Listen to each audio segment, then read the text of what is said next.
Good afternoon, Aptaj. Good afternoon. How are you? I'm well. How about you? Good, thank you. Good. We'll see if I can see you. Okay, good. Good afternoon, Aptaj. Good afternoon. How are you? Excellent. Okay. I'm well. How about you? Thank you. Good. We'll see if I can see you. Okay, good. Good afternoon, Aptaj. Good afternoon. How are you? Excellent. I'm well. How about you? Thank you. Good. We'll see if I can see you. Okay, good.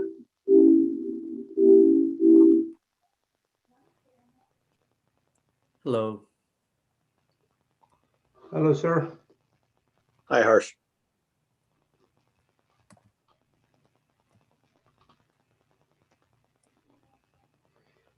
Everybody can see the screen or no?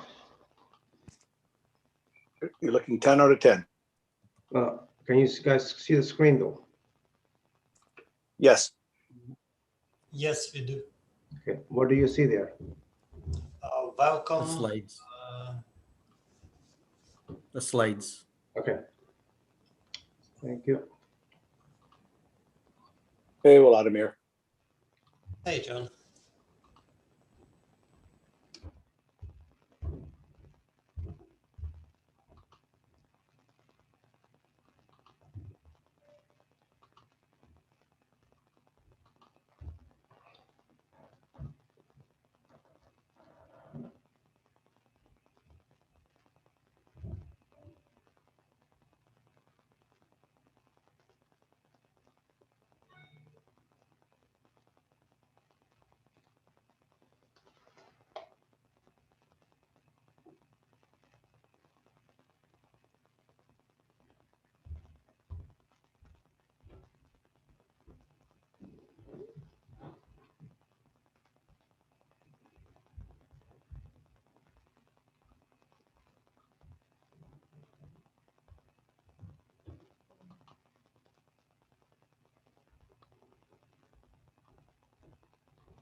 I made you co-host though. Co-host is okay? Or Yeah. host?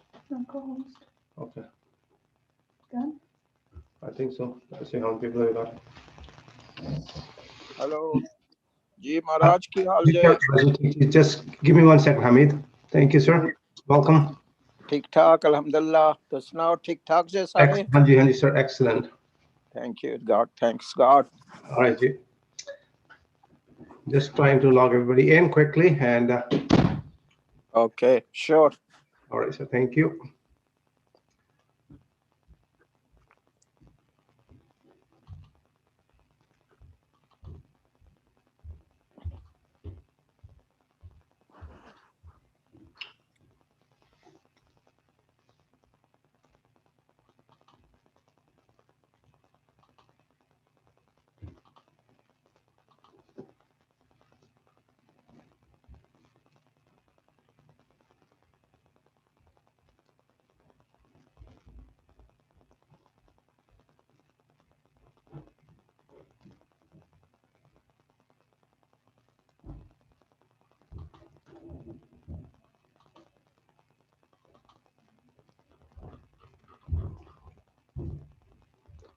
We're going to be starting very shortly. Just little things allowing people to come in here. Thank you for your patience. Appreciate it. Welcome, Jerry.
Sorry, Eric, welcome to the meeting.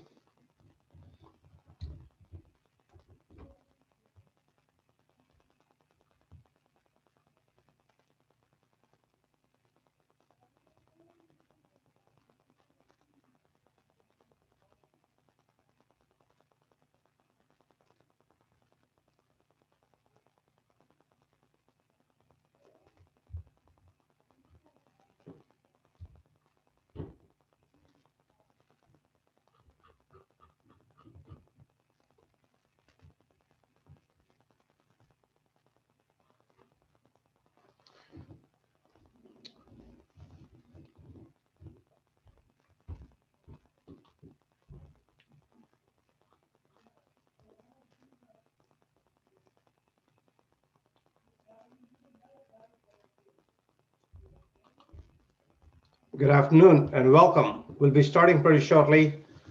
In another 3 minutes though.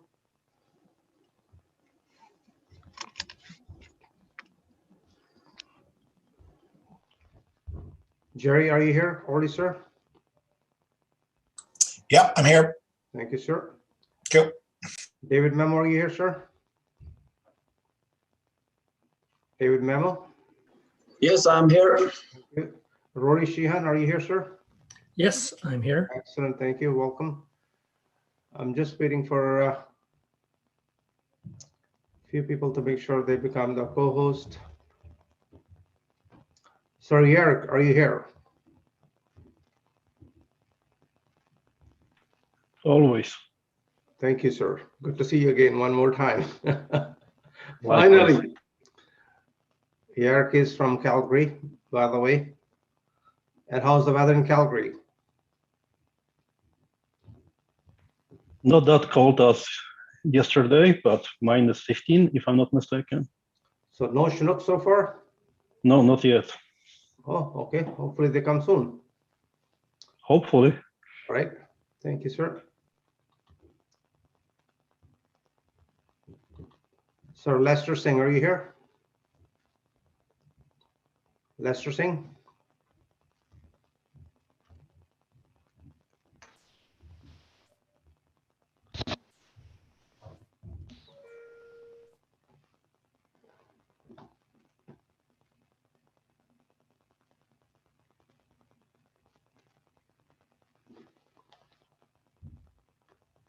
We're just going to start very shortly if we could organize a couple of these people here at the right place.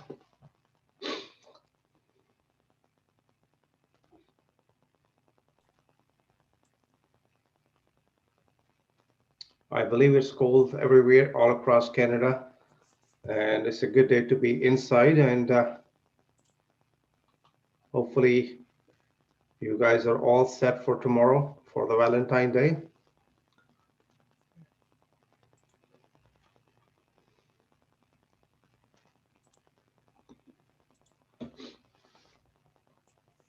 We're gonna wait another more minute and we're gonna get cracking regardless. Some of our guest speakers will join us as we go along. And I hope there is no miscommunication because one of the guest speaker is from Edmonton. And I hope they understand. It's a Toronto time, but let's see.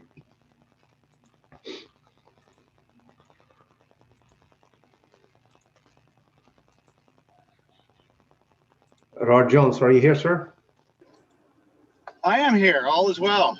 Excellent. Did you sell the property in Picton yet? No, we haven't. Did you sell the other one? Nope. Just incredible. We had a meeting with the realtor this morning and lowered the price a bit. So we're gonna have to see what happens. I don't know what's happening. It's crazy. Oh, interesting. Interesting. Things are selling everywhere like crazy, but these aren't going. So we just must have it priced wrong. What you have to do the same thing what people do in Toronto. They list it under price, so they got multiple offers on it. And we had a crazy market in Toronto. I'm going to be sharing with you shortly, and it's just totally unbelievable. Yeah. Totally unbelievable. You said that you unlisted it?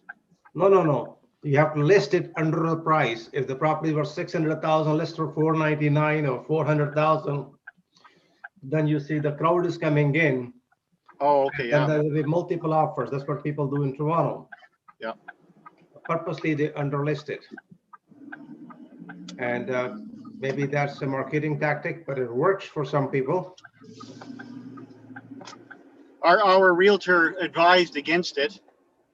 So we lowered 30,000. I Okay. don't know if that's enough, but at least it might get it noticed. We'll see. Otherwise, yes, we need to be more aggressive. Yes. We'll see what happens. Yeah.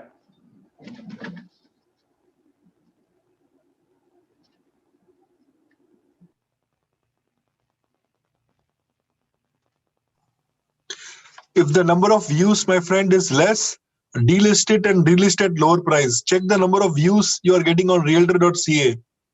So if you see the realtor.ca, the number of views are gone down, then no way you're going to get more showings or offer. So it's better to delist it and list it at as Navtat said, lower price.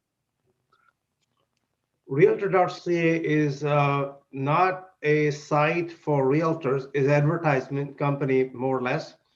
So is the Zoocasa, House Stigma, and Zolo. These are the 4 marketing companies. All they do is list other people's properties and find a buyer for them. It's an excellent tool. The platform is working very well for all these 4 companies. Zolo.ca, House Stigma, Zoocasa, Realtor.ca. Not every property will come on the Realtor.ca, by the way. Not every property will show up on the Realtor.ca. Realtor.ca is a marketing tool. All right, we're going to just see if we have all these people in so that we can get cracking. Okay, I think we should crack soon. All right.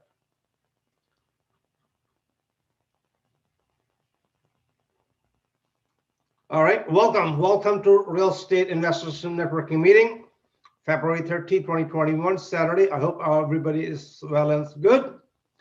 And it'll be an exciting meeting. It's an exciting time in real estate.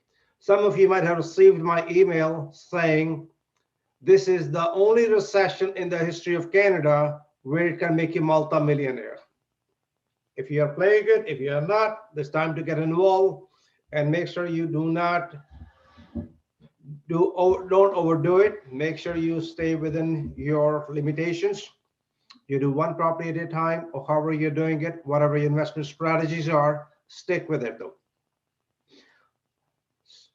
So let's move forward.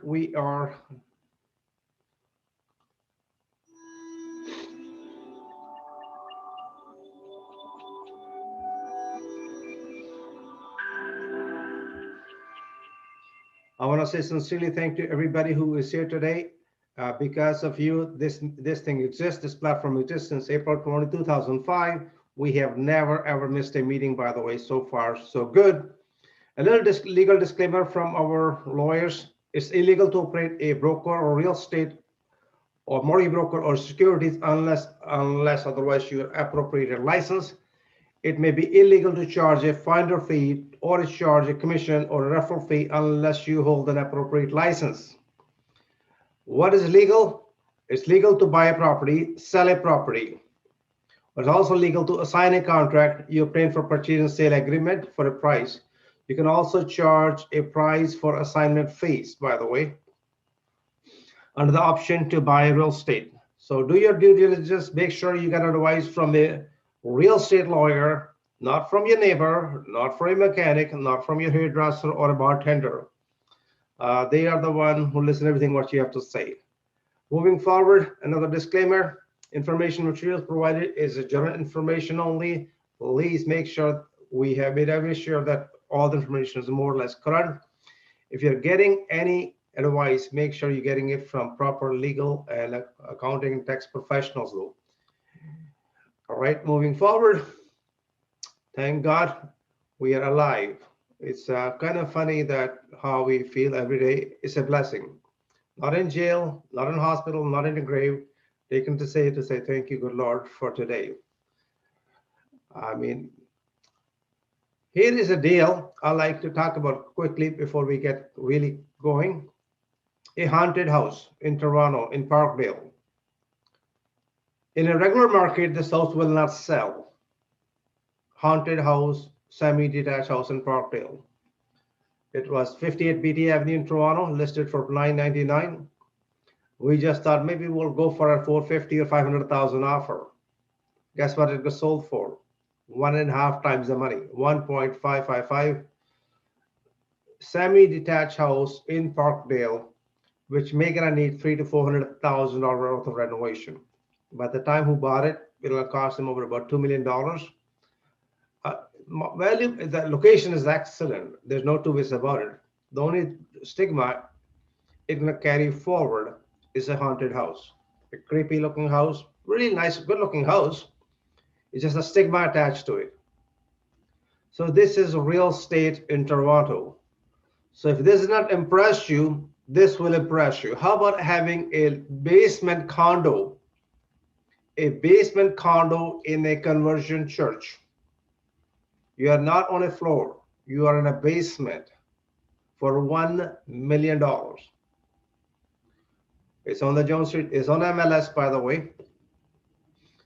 It seems like a lot of money, but again, if you look at it, there's 2 levels, main floor and above ground, but maybe there's a window or 2 where you can see a little bit outside. But I understand it's very well done. Don't you think we are going too far? I'm going to be sharing some of the stuff what's happening in the market or what happened in 2020. What is the parking spot selling it for? You have a choice in Toronto. The market is so crazy. You can buy a parking spot or buy a condo. Which one would you prefer to buy? Same price. Would you like to buy a parking spot in Toronto or would you like to buy a condo? Same price. What would you prefer? If you like, maybe just can go in the chat box, and if you don't mind putting in the number and let me know, hey, what do you prefer? Would you like to buy a parking spot or would you like to buy a condo? Condo. I'll be sharing with you shortly, my friends. So what's happening in Toronto? This is 2021, by the way. This is what we are expecting. The steady increase in home prices. Detached house will be highly in demand. A monthly home sales is gonna fluctuate more or less depending on the location. Supply is a big issue, by the way, right now. Supply and demand, and also the weather, and hopefully mortgages are going to remain pretty low. Rentals, that is gonna be an issue from time to time all across Canada, especially where we have high density, like all 5 major cities, especially Montreal, Toronto, Vancouver. Then again, you took Calgary, Edmonton as well into consideration. People are start working from home. People are living in the suburbs, smaller area. They want a backyard. They don't want to be locked in the condo, or I call it, please forgive my language, a pigeonhole. Because some of these condos are so small, it's hard to be locked in there. So here's the good news. In last 10 years in Toronto, what happened here in Toronto? Toronto is a crazy, crazy place, by the way. What happened? Average house price from 450 to 1.24, almost 3 times in 10 years. It's one of those special timing in Canada. If you have been investing in Canadian real estate, by default, you become a multi-millionaire. Do you know how many multimillionaires we have all across all in this universe? Barely less than 20 million people are multimillionaire. So if you are one of the multimillionaires, consider you are blessed. You are a super achiever. You're a top performer. What did you do? Own a couple of detached houses in Toronto, and that makes you a multi-millionaire. These are the facts base. If you bought a semi-detached house, it has almost double, 2.5 times. If you bought a townhouse, it has almost double the price. Condos, more than double. These facts, you're welcome to take a picture if you like. And I'd like to share this picture with you for a good reason, though. Moving forward, this is something downtown Edmonton, by the way. There are some sectors which are suffering. How many of you love to buy a building for 10 bucks? But there is a little small print. It comes with a $64 million of debt. Financially motivated sale. Isn't it interesting? So downtown CN Tower in Edmonton, not in Toronto, in Edmonton. These are the so many office towers are going to go in for bankruptcy. So are the shopping centers, plazas all across Canada. Retailing, I'm not sure going to come back. A lot of small stores may not be able to come back or make it happen. There are tremendous amount of opportunities where these buildings will eventually need to be converted into residentials or something other else. And now people are realizing it. We don't need a fancy schmancy office in downtown Toronto or downtown in the bigger cities though. Just thought I'd share with you. Something about receivership sales or bankruptcy sales, incredibly increasing day by day. And the numbers are mind-boggling, by the way. So Canadian real estate, would this trend continue? Absolutely. Low mortgage rates, low housing supply. As a matter of fact, the market in Calgary has started picking up. The market in Alberta has started picking up. Saskatchewan is still kind of trailing behind, but it's coming along. A lot of people are looking into Saskatchewan and New Brunswick for multi-units. Again, Calgary is pretty strong compared to Edmonton, in my own opinion. But if you talk to people in Edmonton, they say Edmonton is better than Calgary. So they have this rivalry from day one, ABC, anything but Calgary. And people in Calgary say, no, anything but Deadmonton. They don't call it Edmonton, they call it Deadmonton. Just a little joke because I got two special people here. We have a special guest speaker, Barry McGuire from Edmonton, and we have a very special guest also, Garrick from Calgary. So I guess they know each other, but that'll be interesting to see what they have to say during this thing. So I'm going to invite our special guest, Barry McGuire. Barry has been an investor, a lawyer, and a teacher for many, many years. I met Barry McGuire first time in, I believe I know him for last 2003 or 4. I met him in 2005 when he was launching his book with Don Campbell, with three other people. And I remember seeing him and we were launching the book in downtown Toronto. If Barry can remember that. He has been around for 48 plus years in the business of real estate. I consider him a tycoon. I consider him an authority when it comes to real estate. And this gentleman is the master. He has spoken in front of 3,000 members. He has been, I think, the anchor when it comes to RAIN, Real Estate Investment Network, which was run by Don Campbell. Amazing, amazing gentleman. It's a privilege and honor to have him here today. And about him, let's talk a little bit more about him before we bring him on.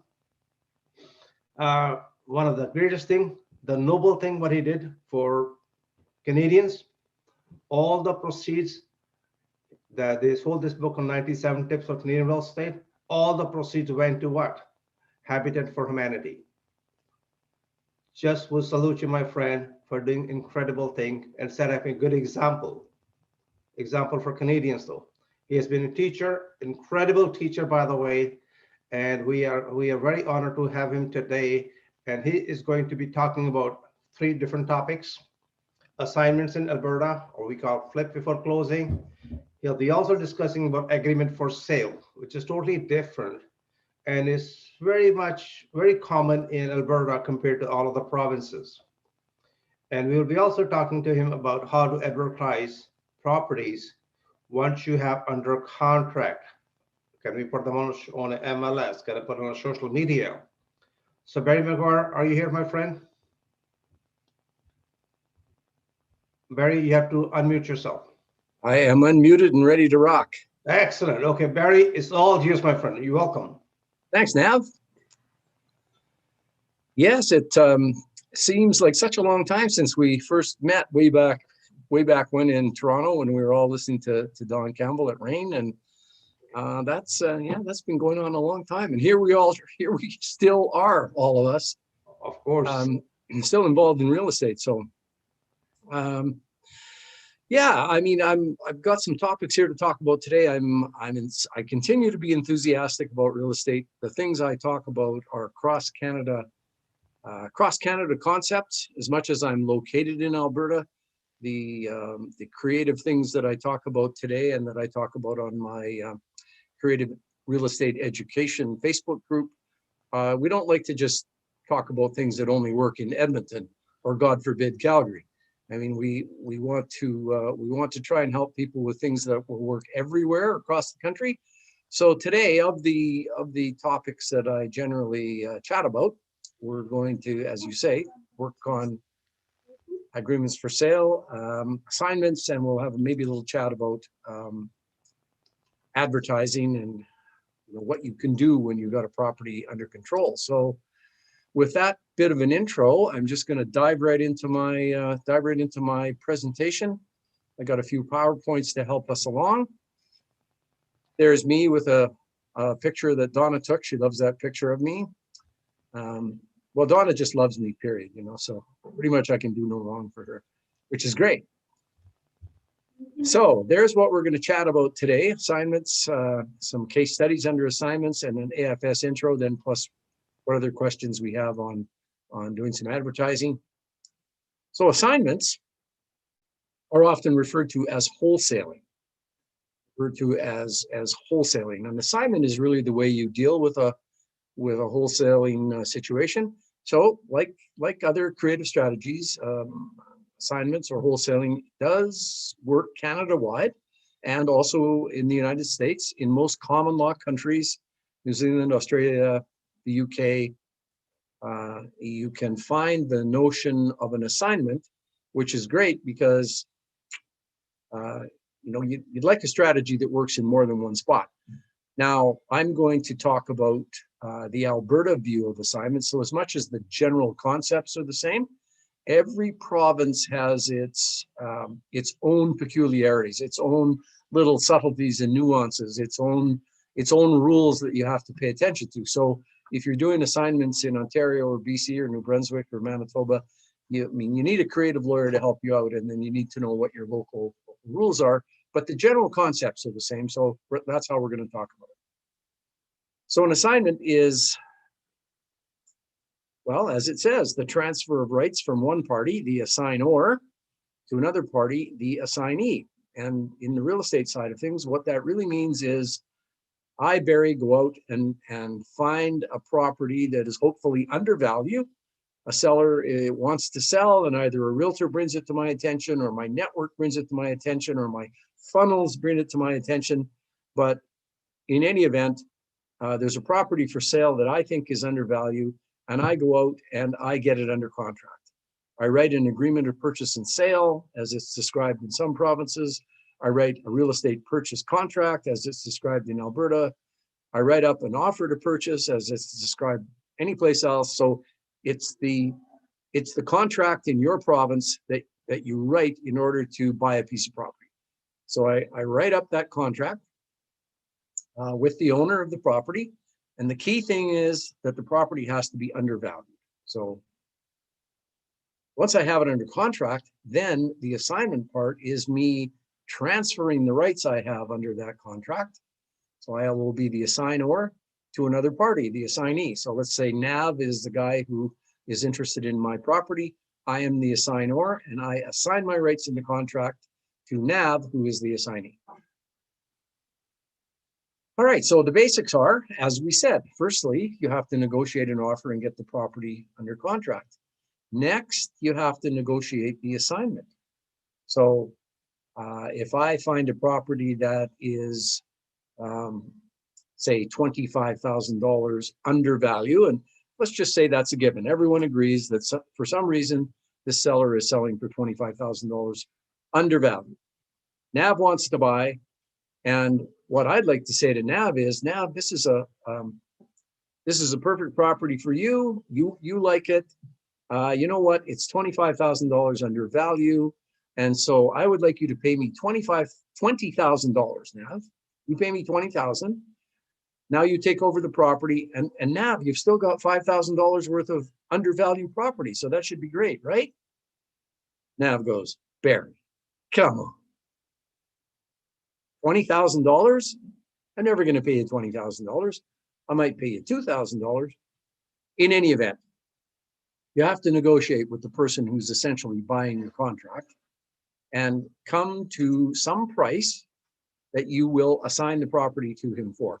And in our example of a $25,000 undervalued property, you know, the assignment fee there is probably somewhere between $2,500 and $10,000.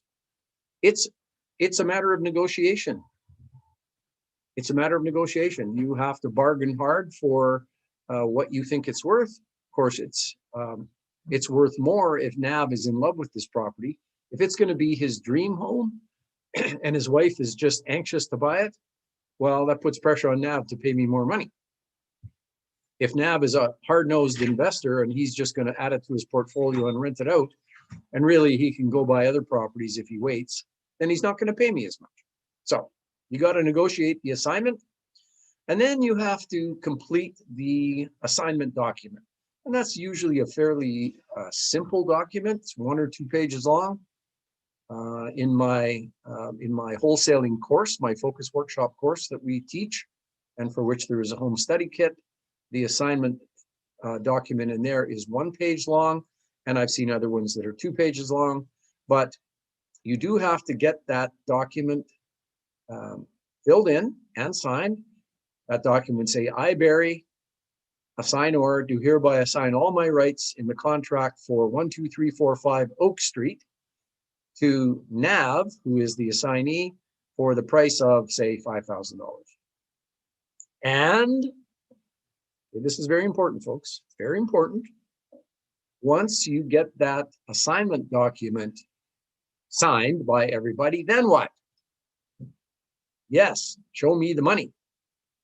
That's from Jerry Maguire, not Barry Maguire, Jerry Maguire.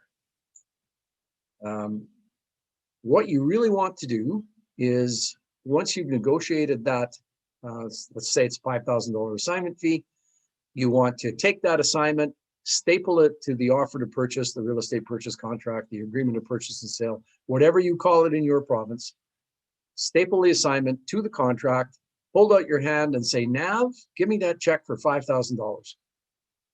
That's what you really want to do. That's your best position as a person who's doing assignments. Often the assignee wants to wait until the deal closes to pay you, but you know, and you can negotiate that. If you don't mind waiting, that's fine. But that's not as good for you as getting paid right now. Because really, you've done your job, haven't you? You've negotiated a contract with the owner. You've brought it to the attention of your assignee. He likes it. He wants to take it over. You've signed the assignment document. It's time to pay you money. So yeah, that's your best position. Get that check, or that bank draft is probably better. So just kind of a repeat here of assignment basics, or carrying on with the assignment basics. Once you've collected your assignment fee, in Alberta, in order that the seller can't say anything to you, as long as you give notice to the seller that you have assigned the contract, then he has to live with the assignment. So there's one of the provincial differences. In Alberta, by law, you are allowed to assign your contract. British Columbia had a whole whack of trouble with what they called shadow assignments, people getting controls of property and then assigning it, and that person would assign it, and then that person would assign it. And so by the time it closed, there were 5 assignments, and the owner, who doesn't know anything about this, is getting $800,000, and the ultimate person is getting 1.3 million. So the government took action in British Columbia to regulate assignments. And so there's very specific local rules in British Columbia around assignments, and other provinces may have them as well. I mean, Alberta has some specific rules, but in my research, I don't think Ontario or Saskatchewan really have any specific rules. Assignments are allowed, but no specific rules around them. So once you've negotiated your original contract, got control of the property, then you find someone to purchase the contract from you. You're the assignor, they're the assignee. You write up the assignment contract, you staple it to the offer to purchase or real estate purchase contract, you collect your assignment money, and then the seller closes with the ultimate buyer, who is your assignee. So that kind of gets us to the point where the assignee is closing with the original seller. You were in the middle, now you're gone because you've assigned it and you've got your assignment money. Now, some technical kind of things to understand about this. I think banks generally don't like it when you're filling out that purchase contract originally. You've got the seller's name in there, and then you've got your name. That's on the first page right at the top. Then you've got your name as buyer. People like to go NAV, or sorry, I'm taking control of the property, so I'll use my name. The buyer is Barry McGuire or assignee, or John Jones or assignee, as it says on the PowerPoint. Banks don't like those words and or assignee. They just don't like it. Part of it is, and we'll get into this a little bit further in the presentation, part of it is that lenders don't believe that buyers can find undervalued properties. This is what the bank says. Barry, why would the owner sell the property for $25,000 less than it's worth? That just doesn't make any sense. That's crazy. And so because banks think like that, they don't like to finance assigned contracts. So our coaching here is when you're writing up those contracts, on the first page, when you're putting in the buyer's name, do not put in your name and or assignee. Yes, you got to have your name in there, but forget about the and or assignee. So that's one thing. Next, I think you want to be able to have the right to assign the contract. And you know, in some contracts in some provinces say that you can't assign it unless the contract specifically says you can assign it. In Alberta, it's different. But my coaching for folks here in Alberta is to put in the terms section of the offer to purchase or the contract, whatever you call it in your province. Every contract will have a section for other terms or other terms. If you put in there, buyer reserves the right to unilaterally amend or change buyer's name, then as you go along, now you've got the property under contract, now you're looking for somebody to buy the contract from you. Once you find somebody to buy it from you, and in this case we found NAV, we would do an amendment to the contract. Buyer hereby changes buyer's name from Barry to NAV. Now NAV is going to be the buyer, not Barry. Now NAV can take that contract to his bank as the person who's going to buy, and somehow, doesn't make sense to me, folks, but somehow banks are more comfortable with NAV ending up being the buyer when you use this kind of a clause in the terms section than they are when we have the, John Jones or NAV and or assignee right at the beginning. So that's just a peculiarity of lenders, and I think you're better off if you use that phrase in the terms section. Now, what else? Here's something that is, it says on the PowerPoint that it's an essential phrase. Essential phrase, I don't really think that this is an essential phrase, but let's talk about it a little bit. So I'm suggesting here that in the terms section, or maybe you add a separate schedule or an addendum, words like this. So I'm going to read them, and then we're going to talk about them. So you're adding this either in the terms section or by way of a separate schedule or addendum.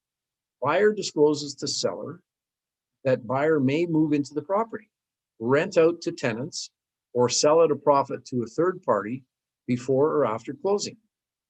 Buyer will, in all respects, cooperate with buyer to facilitate sale to a third-party buyer. So why do we want that in there? Okay, I'm just going to let your wheels grind along for a minute. Why would we like that kind of a clause in our contract?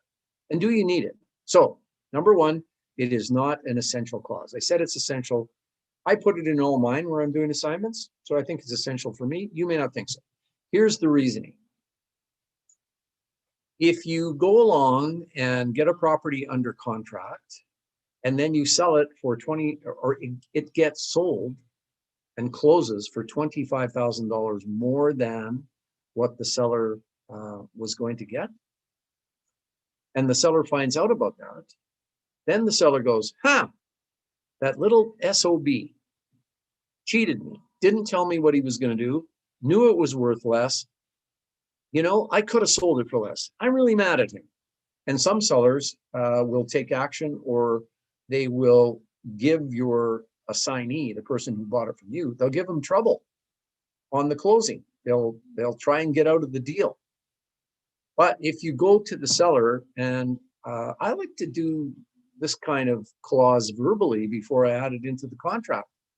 I go along as we're looking at the house and inspecting it and deciding whether it would be a good deal. I say to the seller, you know, it's a really nice house you have here. Nice house. And I tailor my comments to whatever the house is. Sometimes it's not a nice house, so can't say it's nice if it isn't. But if it's nice, you can say that. Find something positive to say about the property. But then you can say, if it's nice, that you might move into the property, or that you might rent it out, add it to your portfolio, rent it out to tenants. Or, you know, I'm in the business. I'm a real estate investor. I'm in the business. You know, I might find somebody to buy it from me, make some money. Are you okay with that? This is the verbal part, right? Telling the story, you're complimenting, you're saying that you have 3 or 4 possibilities for what you might do with the property. And then you ask the seller if he's really okay if you make some money. If you do that during your negotiations, and if you make it clear to the seller that you have these various possibilities, including making a profit, later on, what the seller will say to you at that point while you're negotiating is, you know, Barry, I don't care what you do with the property. You've agreed to pay me $300,000 or $500,000, whatever the number is. You've agreed to pay me this amount of money for my property, and that's all I want. You give me that money, and I don't care what you do. You can make $1 million for all I care. So that's what sellers will say. Full disclosure is very powerful. Then, I mean, once you've had that verbal discussion, then you can put a clause like this in the terms or in a separate schedule or addendum. And it's important to have in there because now you're really confirming what you said during negotiations. Plus, it also confirms that if you do sell to a third party, that the seller will cooperate. It just kind of strengthens and buttresses your position as a person who might be doing an assignment. All right. Now, where do they work best? Assignments really work best for cash purchases, or where the ultimate buyer takes his contract that he got from you and he goes to his bank and he finances based on the original purchase price. So what do we mean by that? Lenders come into the picture again here. Lenders really only want to deal with the person that's on the title. So when you, if you're the ultimate buyer and you're going along to your bank to finance, they will look at the contract that you bring them, and they will see that the name of the seller is the name of the person on the title. And so they're usually pretty happy to work with that seller, and they will base the financing on that original purchase price. Because remember, when you do an assignment, it doesn't increase the purchase price on the contract.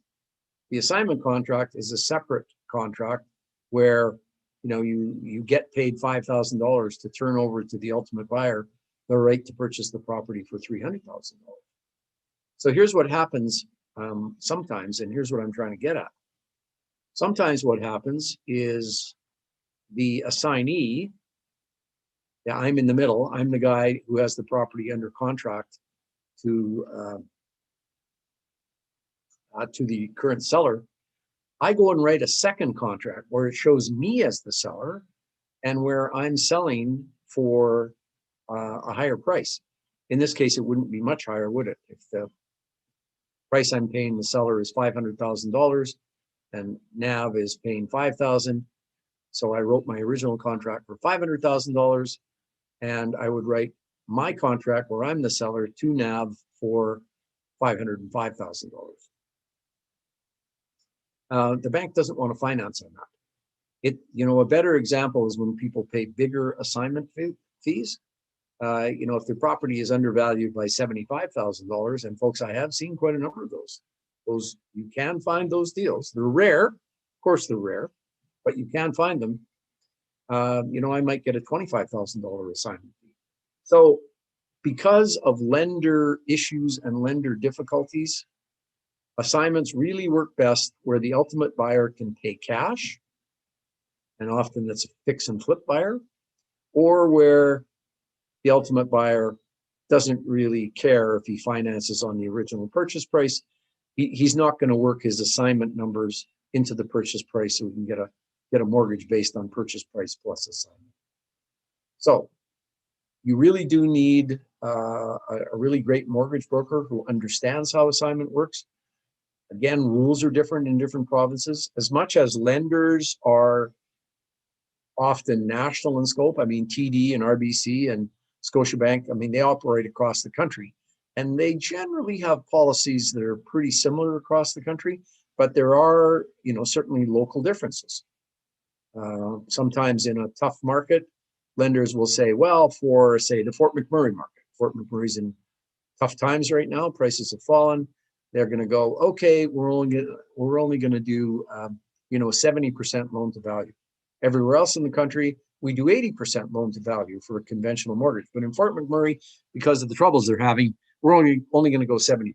And that would be only in Fort McMurray in the whole country. So when you're working on assignments in your province, talk to your favorite mortgage broker about how lenders look at assignment deals. And you'll get some really good coaching from them on the things that you need to do in your province when you write up the contract in order to make it easy for an ultimate buyer to get financing and get the best financing they can. So that's a little bit on where assignments work best. Now let's do some case studies here, because personally, I always work best when I have examples in front of me to kind of work my way through. And so this is, we've got a few case studies here. So this is a case study for a property in Edmonton in a district called Calder. Calder is in North Edmonton, north of the tracks, traditionally not a high-end district. So there's a home in Calder. It's in pretty decent shape, and the city tax assessment said that it was worth $249,000. That's what the taxes were based on. And our client wrote an offer that was accepted at $230,000. Looks good so far, doesn't it?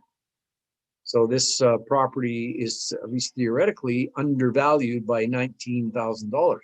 $249,000 minus $230,000 is $19,000 difference. So that would be great if you can say that tax assessments are actually true value, but you can't. So my client talks to another investor. My investor is kind of a newbie. He's just starting out. Talks to another investor, says, easy peasy to sell that property. No trouble. Then, based on his inexperience and what the other trusted investor says, he removes conditions. And then, you can see where this is going. Then he asks a realtor for some comparable pricing on other houses in the same area, but he does it after he removes conditions. think you folks all know that once you remove conditions, it's unconditional, and therefore you are obligated to buy the house. And once the realtor gave them some information, the comparable pricing for homes in the area said that those homes were worth between $190,000 and $225,000. Oops. Remember, we're under contract for $230,000. So this is really the reverse, isn't it, of what we want to see. He really needed to, based on these numbers, he needed to get it under contract, I think, for no more than about 190,000. And hopefully somebody could see the value up to 225. So the bottom line here was he couldn't assign the deal. He couldn't assign the deal, and he went unconditional. So he started looking for financing, but because he was a brand new person and a newbie, and folks think they can get into assignments because it doesn't take any money, so it's a good strategy for new people, I suggest that's not true. He didn't have any income, and if he didn't have any income, he couldn't get financing. If he couldn't get financing, he couldn't close, and he lost his $5,000 deposit. Lost his $5,000 deposit. So he couldn't close. And just as a sidebar, if you go unconditional and you can't close, certainly you're going to lose your deposit, but you stand to lose a lot more. So that's a topic for another day. It's possible to lose a lot more. But what did we learn out of this case study? Let's look. Well, tax assessments, at least in Alberta, are unreliable. Maybe in your province, the assessors are better, and if you get a tax assessment value, you can look at it and go, yep, that's exactly what it's worth. Maybe. So you got to know your area. You got to know your area for how the tax assessments would work, and you got to know it for having some general idea of what property is going to do. You know, we've heard about farming an area, getting to be an expert in a particular community or area, wherever it is that you live, or doesn't matter if you live there. If you're an expert in an area, and if this client had have been an expert in the Calder area, he would have went 230,000. You're crazy. It's never worth that. It might be worth 200. Then the next thing was he took advice from a different investor with no basis for taking the advice. We don't know whether that other investor was a longtime investor, a successful investor, an investor who knew the Calder area, or whether that investor should have understood that flapping his gums and saying something like that to a brand new investor was a dangerous thing to do. Anyway, my client took advice with no basis. He failed to get comparables. You always need to get comparables. If you don't know yourself, if you don't know that area like the back of your hand, you got to get comparables before you go unconditional. And you also have to have at least pre-approved financing or a plan B. If you're going to go unconditional on a deal, you got to know that you can get financing or have a plan B. And what could plan B consist of? Well, it might be that you've got someone who has lots of money who would bail you out. You might be able to write a check because you have a big HELOC, or your family will bail you out. So those are the lessons learned in case study number 1. Case study number 2, also in Edmonton. Now this was a small bungalow, 650 square feet. That's pretty tiny, but there were a lot of those built in early years. This is out in the West End in the Jasper Place area. That was a separate suburb of this, wasn't part of Edmonton until I think the 60s. I think it joined up, but it was on a nice big lot, 50 by 150. It was a big lot. We're allowed in Edmonton to subdivide those lots into what they call skinnies, which would be 2 25-foot lots that you can sell separately. So my client got this under contract for $278,000, and he tried to assign it, but just couldn't do it. Now, in his mind, he thought that he was lucky because he'd been pre-approved to borrow $300,000. So He'd been to the bank, they looked at his income, they looked at all the other financing factors, and they said, you know what? You're capable, you have enough financial clout to borrow $300,000. So that was his plan B. So this sounds better than the other one, doesn't it? At least this client, this investor would be able to go to his bank and buy the place himself because he's got a mortgage. So what happened here? Let's have a look. So he got his pre-approval on a Monday, and his condition removal date was on a Thursday, still trying to assign. He couldn't assign it. He applied for financing, and his banker, his local banker, not a broker, but his local banker at the branch, said he was 99% sure that he would be approved. Because after all, the price was how much? I'm just going to go backwards here. $278,000. Let's call that 280,000 because I can do the math in my head. So 70% of that, 75% of that would be 210,000, bring it up to 80. So 220,000, maybe 225. So he can qualify for a mortgage of 300, and he only has to borrow 225 or so. That's not exact math, folks. And his banker is 99% sure, so he takes the conditions off, and it's 7 days until closing. 7 days until closing, conditions are off. Now looks like he might be better than our previous guy. Oops, the banker comes back and says, sorry, we can't approve you because the bank won't lend if the house is smaller than 700 square feet. Got to be at least 700 square feet, which is still pretty small. Anyway, that's a rule of that particular bank. And I talked earlier about banks having their own particular rules. But so he kept trying to assign it, kept looking for people, couldn't do it, could not find anybody to assign it to. So he went to family, talked to his uncle, explained it all to his uncle. His uncle loans him the money to actually buy the place. He actually buys it, gets a mortgage and buys it. Says to his uncle, Unc, don't worry, we're going to make money on this.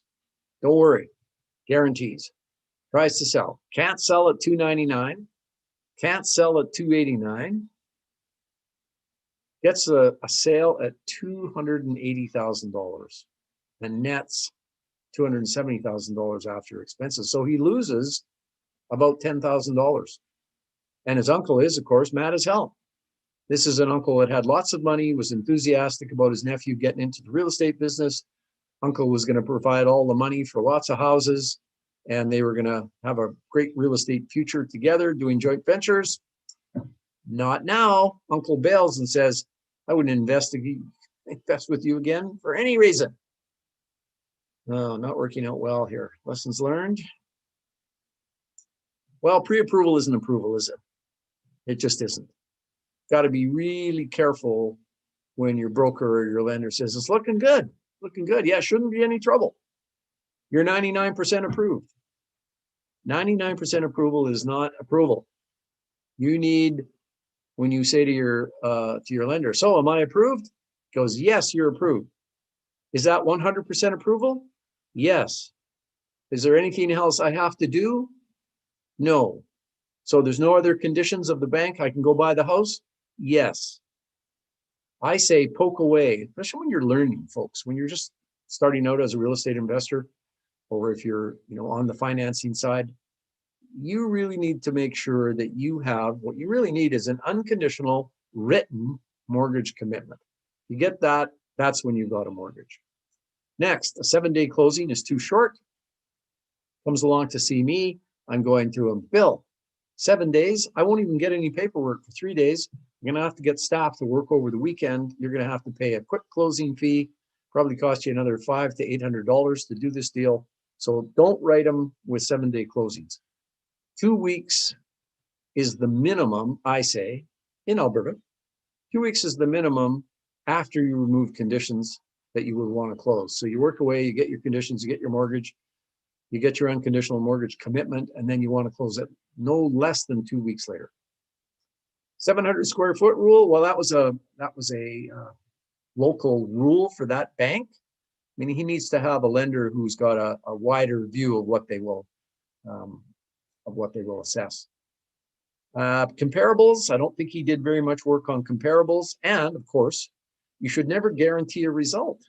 Really, guarantees are dangerous. When you say, I guarantee, someone who hears that says, well, it's going to happen. Whatever this person guaranteed is 100% going to happen. And most of us are not in position to guarantee anything. So be careful with guarantees. Now, I'm just looking at the clock here. I think we're doing okay for time. Got one more case study. Or do I? No, I think maybe that's it. Yes, 2 case studies. So assignments, wholesaling. You know, I've said a bit already on this. I observe that lots of people think that diving into the wholesaling assignment strategy, brand new people to do. You're just getting into real estate. You haven't done any deals. You don't own any property. You probably don't have very much in the way of assets or income or ability to qualify for a mortgage. And you go, you know, why don't I just go get properties under contract and for less than what they're worth, and then I'll go assign them to somebody else and make some money. So it's deceptively simple. I mean, it is, I think, a sophisticated strategy, and that you shouldn't dive into this probably unless you own a property or two, or unless you've got someone who's prepared to mentor you. Some experienced investor who will say, Nav, I'm picking on you. Never mind, I'm picking on you. Nav, you want to get started? You want to do assignments? Yes, I will help you. I've bought and sold 20 properties. I've done 10 assignments. I know what I'm doing. I will help you out. If you've got someone like that, maybe. But it is deceptively simple. You really have to learn the process. We do have a focus workshop home study kit on wholesaling. If anybody's interested in that, they can go to barrymaguire.ca, or you can get in touch with us on that website, and my producer and wife Donna will help you. Something else that you have to remember and that you have to be able to deal with is that when you get a property under contract and you want to assign it, you are the assignor, and unless you know how to deal with it, you remain liable under that original contract. So that's huge. That if you've assigned the contract, what you want to know is you're not on the hook anymore. You want to know that you've made your money because you've identified the undervalued property. You found someone to buy it from you. You've taken your assignment fee. You've put that in your pocket. And you don't want the seller coming back to you and saying, hey, Nav didn't close on this deal. So Barry, you're responsible.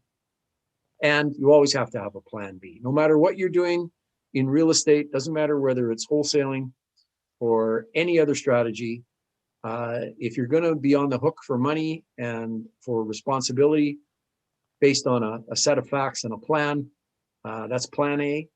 Plan A may not work out for you. You always got to have a plan B. All right, so that's our comments on assignments. Let's move on to agreements for sale.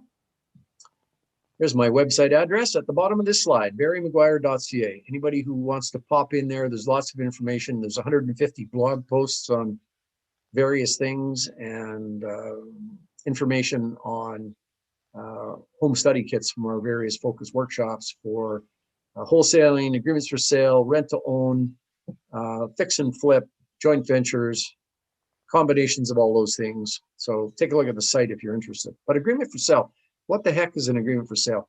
Well, really, it's seller financing.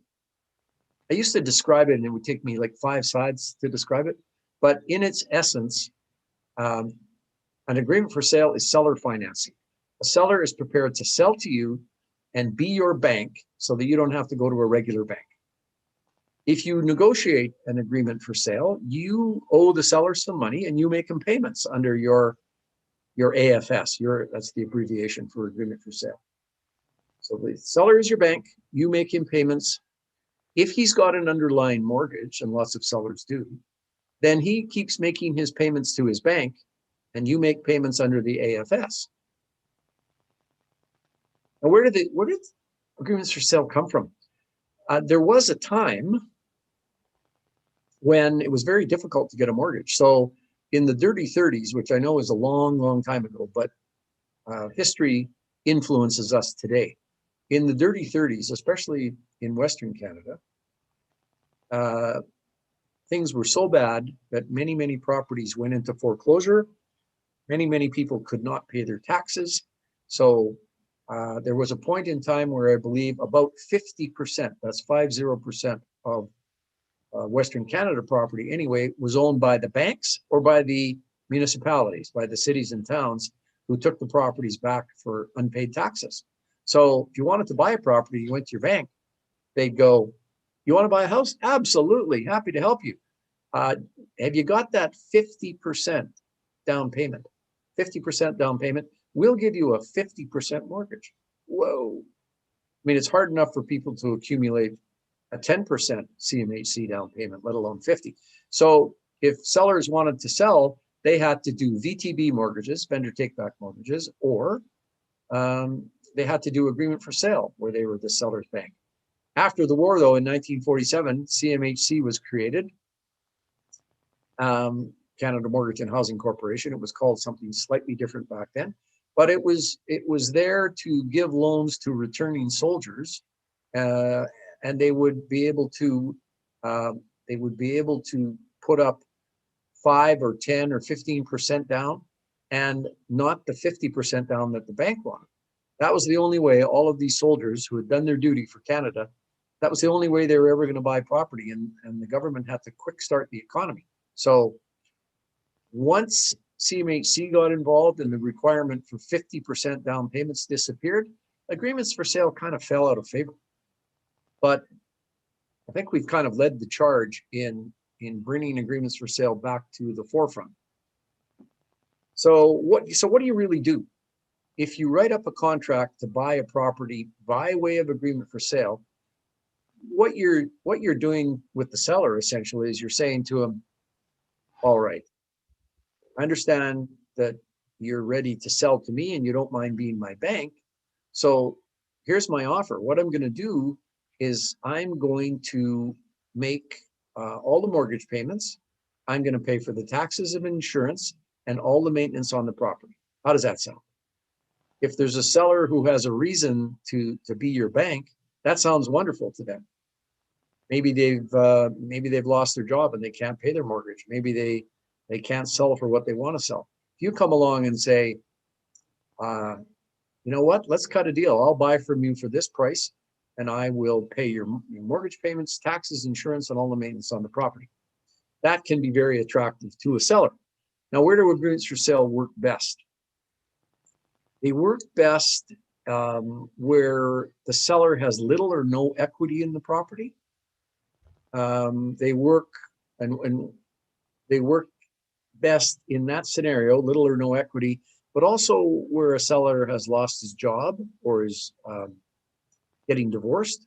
In both of those circumstances, there's inability to make payments. Job loss, well, you lost your job. Divorce, now you have half your income. If in Alberta you bought a property for $400,000 and you did a 5% CMHC mortgage, so 5% of $400,000 is $20,000. So you put up $20,000 and you got a $380,000 mortgage, plus your CMHC fee pops it up to about probably $395,000. Now it's 2 years later and property values have dropped. So you paid 400, but it's only worth 380 today. And the mortgage might be about 380 because you might have paid it down a little bit. So what's that seller going to do? If he wants to sell, he goes to his realtor and says, okay, I want to sell my house. I want to list it with you. The realtor goes, okay, all right. I've done some research here. They're going, your house is worth 380. How much is your mortgage? Oh, your mortgage is also $380,000. Okay. So you do know that I get paid a commission here for selling. And how much is your payout penalty on your mortgage? Oh, you locked in for 5 years? Well, that payout could be 10,000. And my commission is about 15,000. So let's see, 15 and 10, that's 25,000. Okay, we're going to sell for $380,000. And your mortgage is $380,000. And if you sell, you've got to write a check for $25,000. You ready to do that? Okay, well, you can't list the property with me. So when you're looking at agreements for sale, there's lots and lots of different reasons sellers need to sell, especially in flat to negative areas like we have in Alberta, like we have in Saskatchewan, like we have in northern BC, like we have in northern Ontario, like we have in maybe in Manitoba, where things are not flat to negative, but they increase very slowly. So, you know, if you get a property under control through an agreement for sale, what can you do with it? I mean, you can add it to your portfolio. I mean, it can be a long-term buy and hold for you. You can assign it if you want. You can get it undervalued, just the same as you would do in the assignment strategy. You can assign it. You can, if you get it under control, exit through a rent-to-own situation, so you get some cash and it be kind of a medium-term deal. Because you have it under control, if it would do with fix and flip, you can fix it and flip it and make some rapid cash doing that. Or you can fix it and refinance it, and then you could add it to your portfolio or sell it or turn it out on an RTO. So one of the key things and one of the advantages of an agreement for sale is that you get control of a property and you didn't have to go to the bank to do that. So what else? It does work best in a flat or negative market, or where the seller has some other reason for not wanting to sell in the open market. So if you're in a rip-roaring market like it is in Toronto and the Golden Horseshoe, or in the Lower Mainland in Vancouver, sellers don't want to be your bank because they can sell and get all their money and have bidding wars. And what do they need you for?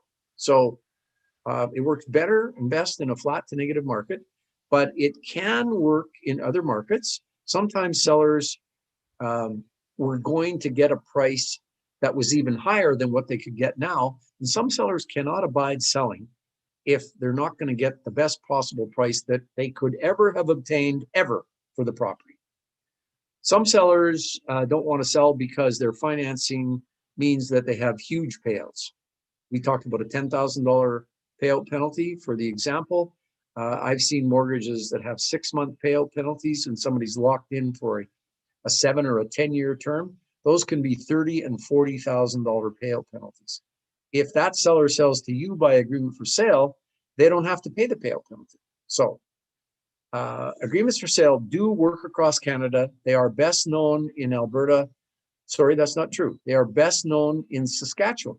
Saskatchewan does a lot of agreements for sale. They are really well known in Alberta. They're quite well known in BC. In BC, they're known as a right to purchase. They are known in different forms in Atlantic Canada, and they certainly did used to be common in Ontario. They're not very common in Ontario right now. You definitely do need to have two lawyers that understand agreements for sale. Otherwise, you will find it difficult to do them in Ontario. Plus, overall, Ontario is not flat to negative, so there just are not as many opportunities. But you got to have that supportive lawyer on both sides. If you don't have a seller lawyer who understands agreements for sale, he'll say to his client, "What, are you crazy?" I would never recommend that. That's the worst thing you could ever do in your whole life. We have lots of Ontario lawyers who understand agreements for sale, but you got to have one on both sides that understands. And the great thing about agreements for sale is that, especially when there's a reason for the seller to be your bank, you know, they would sell on their own if they could and not have to sell by agreement for sale. But if they can't, there's something that's giving them heartburn. There's some problem in their life. There's something going on that's stopping them from doing normal sales. When you come along, excuse me, with an agreement for sale situation, what you're doing is you're turning their lose situation that they're in into a win-win. It's win for you because you've got financing you didn't have to go to the bank for. It's a win-win for them because you've come along and solved their problem. So This is a very brief discussion of agreements for sale. This is a day-long course, folks. We actually teach 2 agreement for sale courses, one basic one and one advanced one. They're each a day long. So in 20 minutes, I've tried to give you the flavor of what an agreement for sale is. And I think the best reasons to do it are that the seller is your bank. And if you can't get financing anymore, that's a really good reason. Plus, it gives you a whole bunch of scope to help people and turns into win-win. And in our group, we always play for win-win. We never take advantage. Not that I think NAB would ever take advantage. So that's my kind of formal PowerPoint presentation on assignments and agreements for sale. But we can have some chit chat now if you want on the third point, which is doing things with MLS when you have properties under contract. How does all that work? So I'm at your disposal for questions and whatever else you want to talk about. Thanks, Barry. What we'll do this one, we will not touch the topic this time, perhaps the next meeting. Okay. And in the meantime, anybody have any questions, please feel free to ask Barry directly. We're going to allow about 5 minutes. Otherwise, Barry may be able to answer some of the questions in the chat box. So anybody have any questions, please just go ahead. Now, I want to see how I can get to the chat box. Donna left me here, and let's see, what can I do? Nav, can you coach me on how to get out of where I'm in? Maybe I just have to close my PowerPoints here. Yeah, if you. There.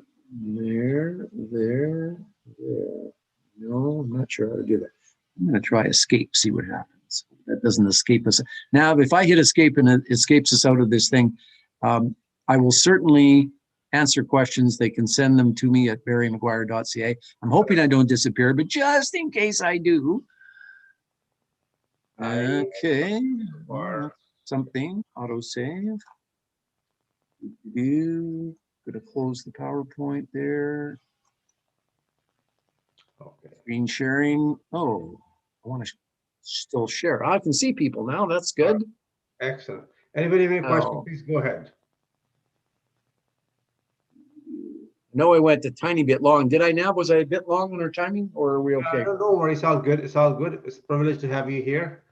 But we didn't realize that how long it'll take, but that's all good though. It's very good actually. Anybody have any questions? Well, here's a question. Jan had a question. It disappeared on me. Pop that question up again. Where did it go? Where did it go? If you press the button more and the chat box opens up. Okay, I'll find my chat box. Where is it? Sorry about this, folks. Usually Donna is right by my side and she does all this and I just talk. Okay. Here. Vladimir, are you there? I'm here. Yeah, Barry, first of all, thank you very much for your great presentation. And Yarek has a question. What is your feedback about assignments allowing to lease the property on MLS? Assignments in MLS. So that is one of those things that is a local issue.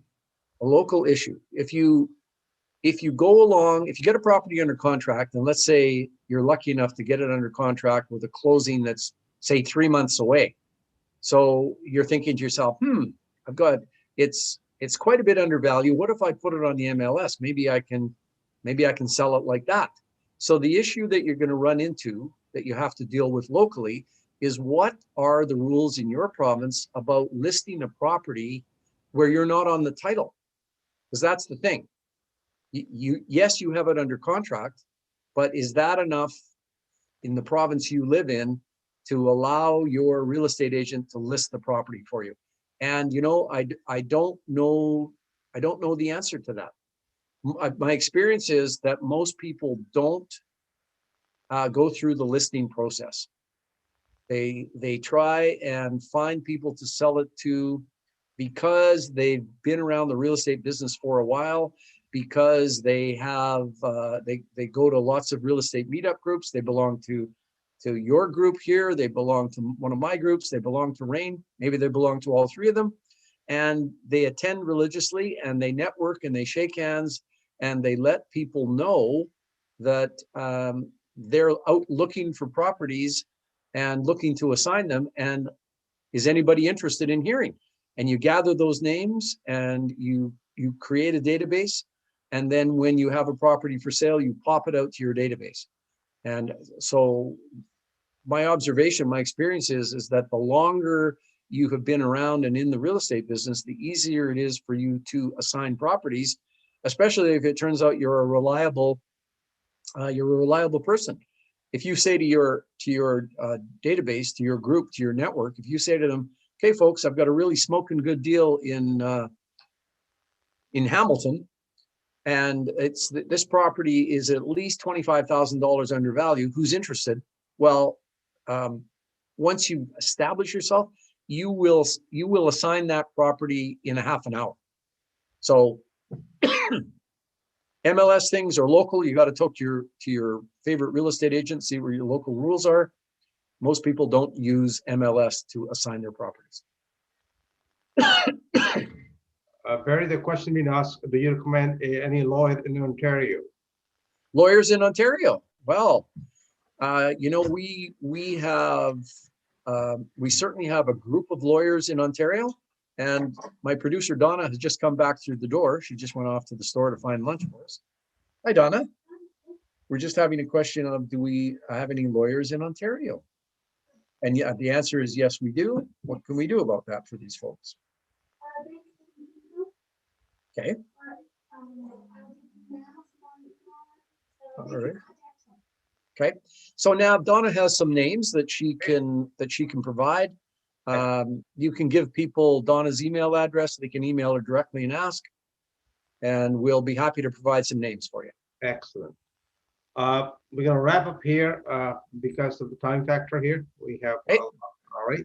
I want to say thank you very once again. We would love to invite you one more time. Maybe if it's okay, we'll check with Donna if you are open on March 13th or April. Yes, you can check with her. She keeps the diary. I keep right away from that. I have a producer, so she takes care of it. So excellent. You talk to her and we'll see what we can do. All right. Thank you once again. Appreciate it. All right. Thanks, everyone. It was a lot of fun. Take care. Bye-bye. Thank you, Barry. Thanks, Barry. Bye, everyone. Thank you. Thank you.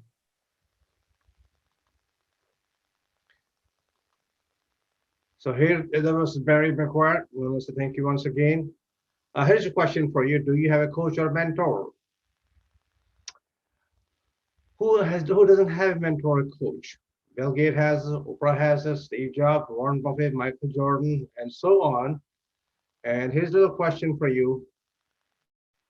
If you are going to have a coach when you come to real estate, make sure the coach is doing what you're supposed to do. If he's doing the deals in the field, has been in the business for more than 10, 20, 30 years, have done a couple thousand deals, maybe that's the right person to get the coaching done from that person.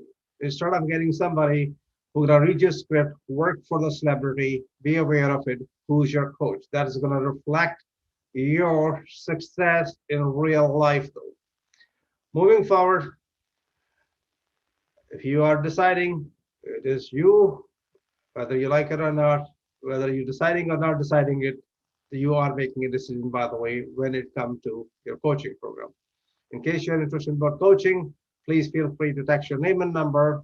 We will be taking few people only in April. We take only once in a year or twice a year. We take very handful of people where we provide coaching. Moving forward, how many of you know that there's something called Blue Monday?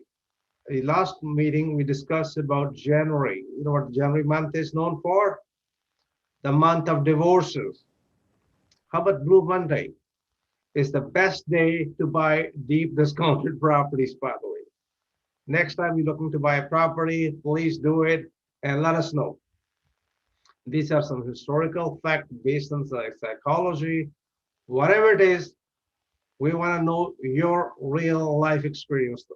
Moving forward, I would like to bring over a very special guest, Rory Sheehan. The gentleman is incredible. He has winner of the award, Trainer of the Year. Rory, it's all yours, my friend. Thanks, Nav. That was, Barry had a really interesting presentation. That was fantastic. I have some slides to share today. So I hope this will work out okay. Vladimir can help you to make sure that you're able to share your screen. Yep, we got it. You got Excellent. it? Okay, well, thanks for inviting me back again, Nav. It's always a pleasure to share some ideas. Nav and I have known each other a long time. My kids were just little when you and I met. So it's nice to be able to stop by at these meetings and share some ideas. I'm going to do about 5 minutes today. Excellent. And then Nav and I have some longer ones planned for some of the other meetings. Right. Today, what I'd like to chat about is dealing with conflict. So conflict is going to arise with whatever we do.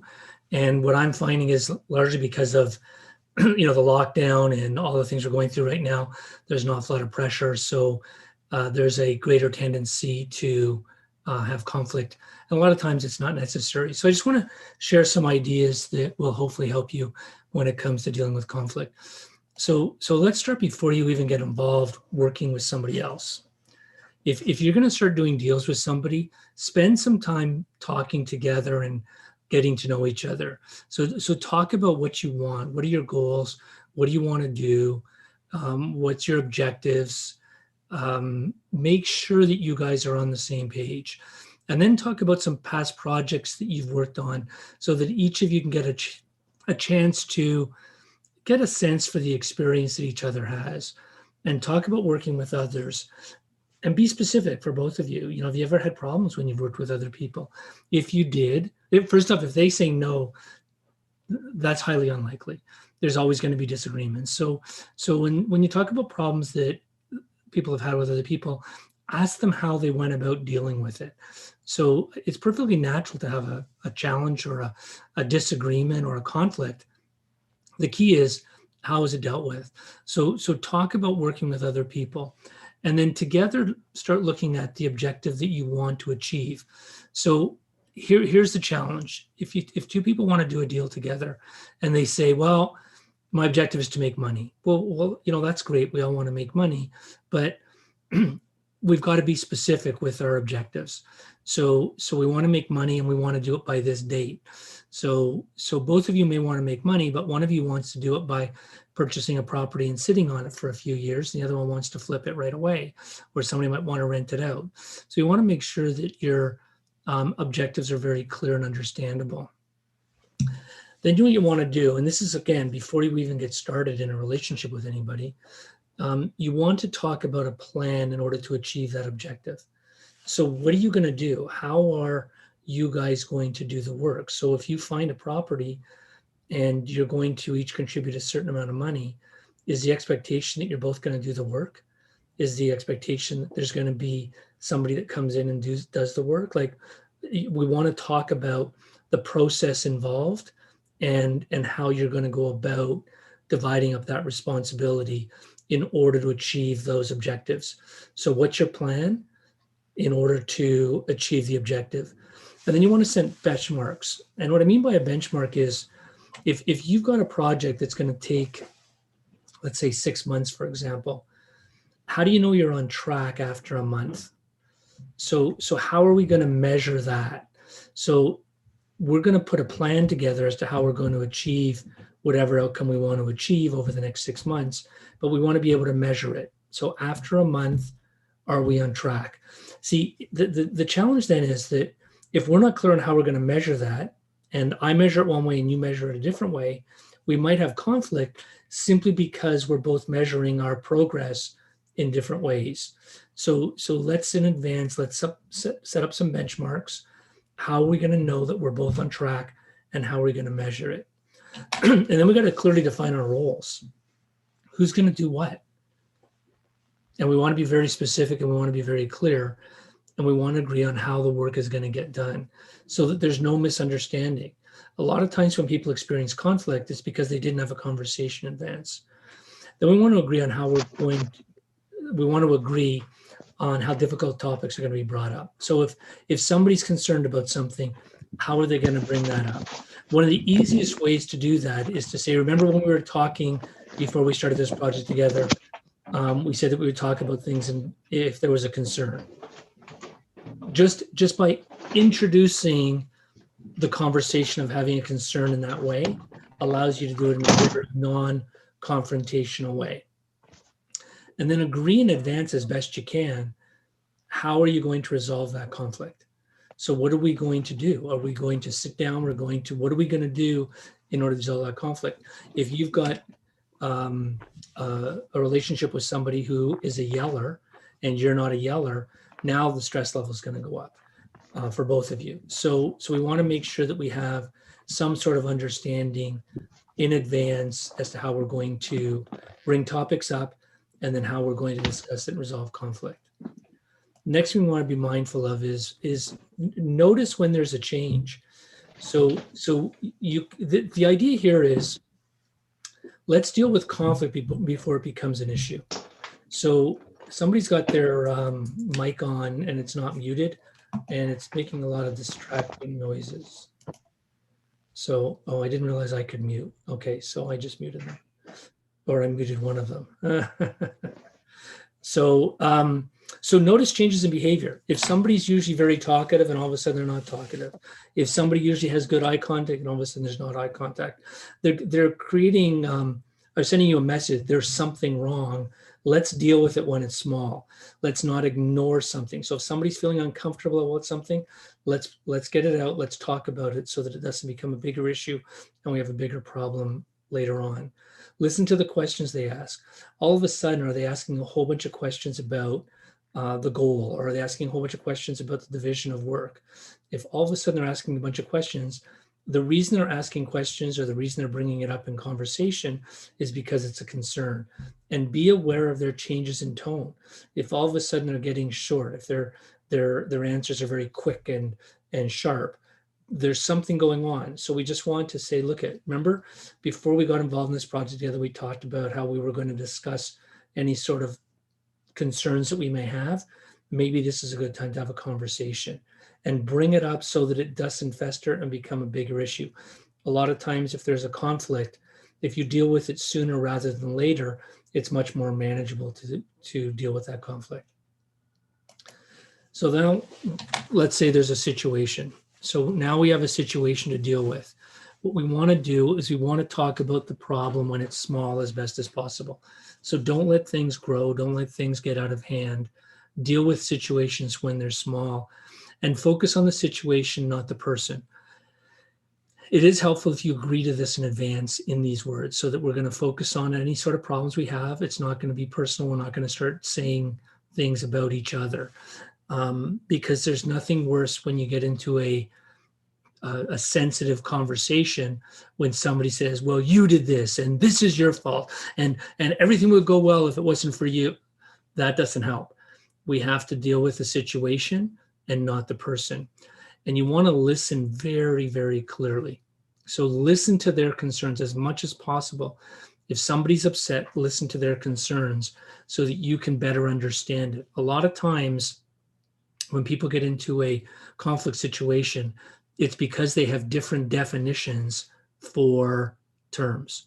So listen to what they have to say and ask questions so that you can better understand their concern.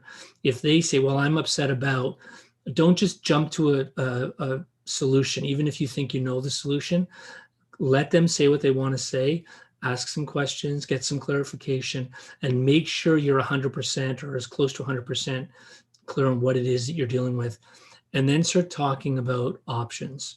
So between the two of you can talk about options. So what are some options? And usually when people are talking about options, they can take the extremes. So they can say, well, we can, do this, or the other end of the extreme, we can do this. So we can, here are the two extremes. What we want to do is we want to find options in the middle. So let's talk about the spectrum of options when it comes to conflict. And then as we go through those options, let's look at the pros and cons of each option.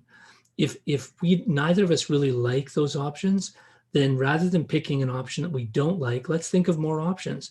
Let's brainstorm about options in order to deal with the conflict. And then talk about the best option and make a decision together to take small steps moving forward while implementing that option. And then what we want to do is we want to focus on building trust. So let's take some steps or a small step. And then let's acknowledge it. Let's make sure we talk and we're building trust so that we know that everything's moving in the right direction. And that's going to help us to get things back on track. So in a general sense, we want to start asking a lot of clarifying questions. We want to make sure that we're really clear on what's going on. We want to summarize small agreements. So let's just go through some examples. So if I want to get if I want to make sure that we're on the same page, I'm going to say, if I understand you correctly, what you're saying is, am I right to say, and then repeat what I think they're saying, is that correct? So we're going to get clarifying questions. When you say this, what do you mean? When you're concerned about this, what is it specifically that you're concerned about? So we want to get as much clarification as we can, and then we want to summarize what we're agreeing to. So my understanding is that we're on the same page, and what we both agree to is, and we're going to make sure that we're both clear on the direction that we're going to move. The other thing is, and this is a huge issue, is you want to make sure that your words are clear and understandable rather than vague. And people will use vague words, and that is probably the biggest challenge. So if somebody, I'll go back to the example that Barry was giving about the case study where somebody applied for a mortgage and the person at the bank saying, yeah, there shouldn't be any problem here. And the person took that to mean that they got a mortgage for sure. Well, there's a difference between shouldn't be any problem and you got a mortgage for sure. So that misunderstanding can lead to a lot of stress and unnecessary conflict. So what we want to do is we want to ask clarifying questions. So when you say there shouldn't be any problem, does that mean I have a mortgage for sure? And the person says, well, there shouldn't be any problem. We want to make sure that we know exactly what we're dealing with. So when somebody uses vague words, we want to get clarity on that. So get them to use specific words. So if you say to somebody, I feel that there's a little tension, and they say, well, I just want to make things work out positively. Okay, what does that mean? So if you're not clear on what they're saying, you've got to ask for clarification, because otherwise you might be going in a totally different direction thinking that you're doing the right thing. So we want to make sure that they're using clear, specific, and understandable terms. And the challenge with that is most of us have been taught to be vague and general because there's wiggle room there. So be very clear on the expectations, be very clear on what the other person's saying, and also on your side, make sure that you're using real words that provide clarity to the other person. And then stay objective, not personal. So don't point your finger at somebody and say, we're in this situation because of you. Well, you know what, we're in this situation. Let's figure out how we're going to get out of this situation. What are the options available to us? What are the pros and cons of each option? And of those options, which one is the best option for us to move forward? So what we want to do is we want to make sure that we keep it objective and not personal.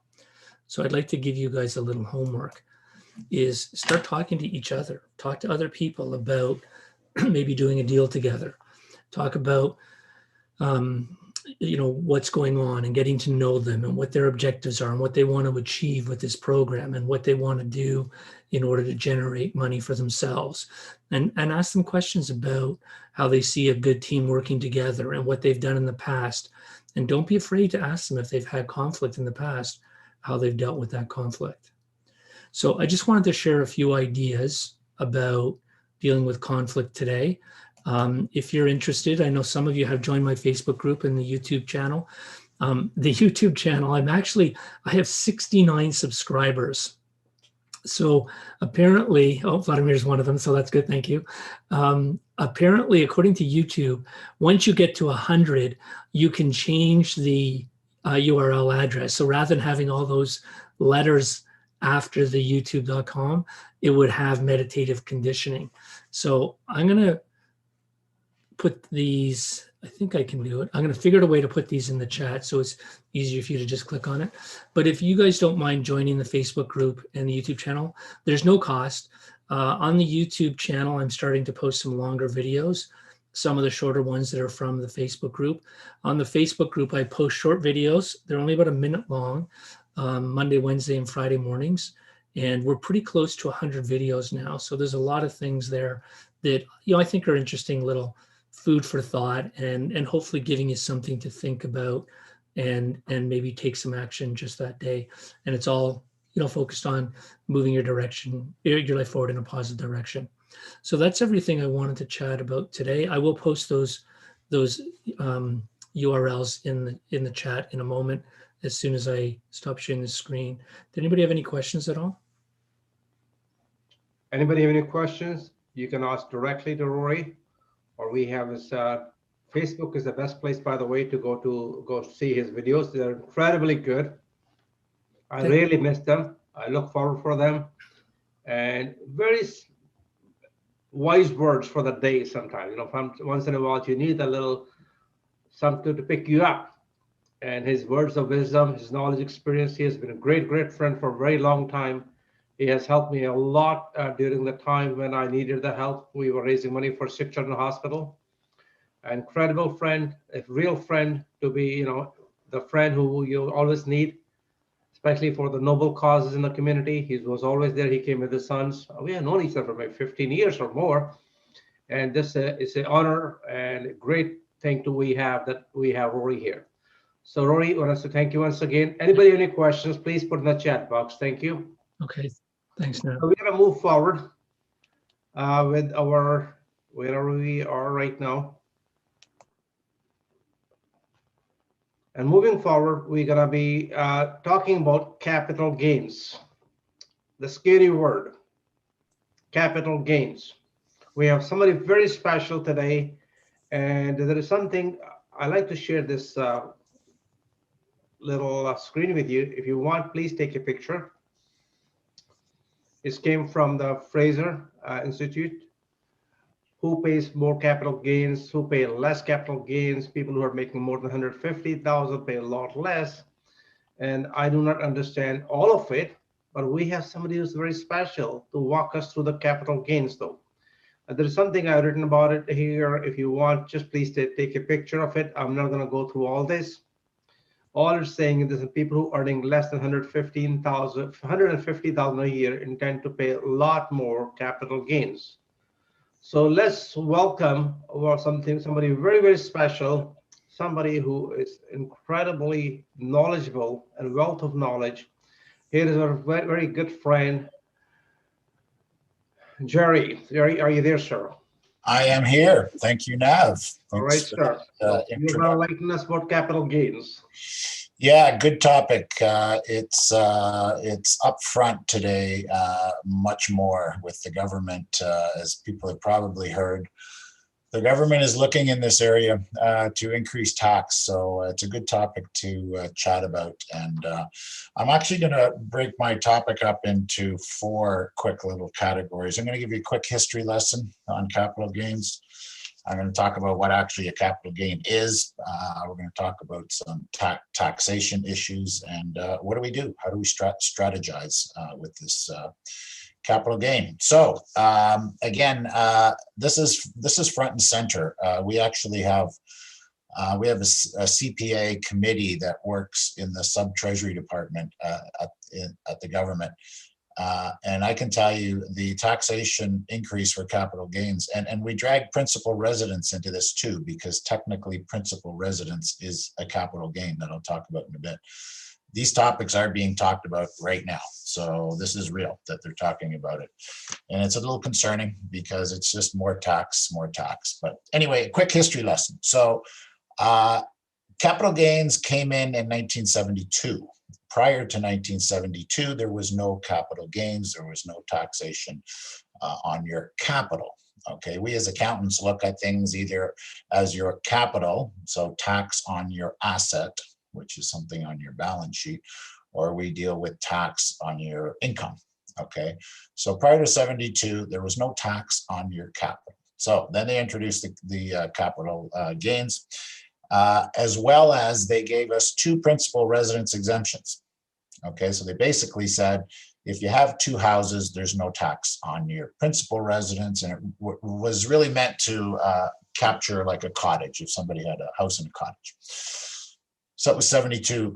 The two principal residence exemptions went for 10 years. So in 1981, they dropped one of them. So from 1981 till today, we have a principal residence exemption, which basically means when we sell our house, our principal residence, we still have to calculate the capital gain. It's just we're allowed to apply the principal residence exemption against that capital gain and pay no tax. Okay, so 72 it started. We had two principal residence exemptions. 81, they took one away. So they basically said, you're not going to get a free cottage, you're going to get a free house that you live in. The capital gain rate was still 50% overall at that point, and that continued. And then what happened is they bumped it up to 75%. Okay, so they use this capital gain rate as an economic tool, and that's what they're doing now again. So they bumped it from 50% to 75%. And just a quick little background, what happened, some of you may remember in 1980, the interest rates were high. They were like 20%. It was ridiculous. You could leave your money in a GIC and make almost 20%. So they wanted to stimulate the economy. So they came up with this capital gains exemption back then, started at 500, went down to 100. And what happened was a lot of people used that capital gains exemption, not so much, it was designed to get money out of savings accounts into the stock market, but what happened, it took money out of savings account and it went into real estate. And real estate started to boom because there was a lot of money going after it. So the government saw this as a windfall, so they bumped the capital gain rate from 50% at that point up to 75%. And that didn't go over very well. And they actually relaxed it. They dropped it down to 66%, so two-thirds. And then in 2000, they eventually dropped it back down to 50. Okay, so that's a little history. It was 50 in 2000, and it continues to be 50% now. Okay, so that's where we're at. There are rumblings that they're going to increase this tax again. But hopefully not. And there's also rumblings about the principal residence exemption. And I'll talk a little bit about some strategy as I get towards the end of my presentation. So what is a capital gain? Okay, it's a capital gain in simple terms is just an increase in your asset, your capital. Okay, the capital gain is triggered when we sell. Okay, so when we sell an asset, we're going to pay the capital gains tax. Today, 50% of it is taxable. So it's not, so what that means in simple terms, half of the gain ends up on a tax return. Okay, so if we bought a house for $400,000 and we sold it for $500,000, we have a $100,000 capital gain.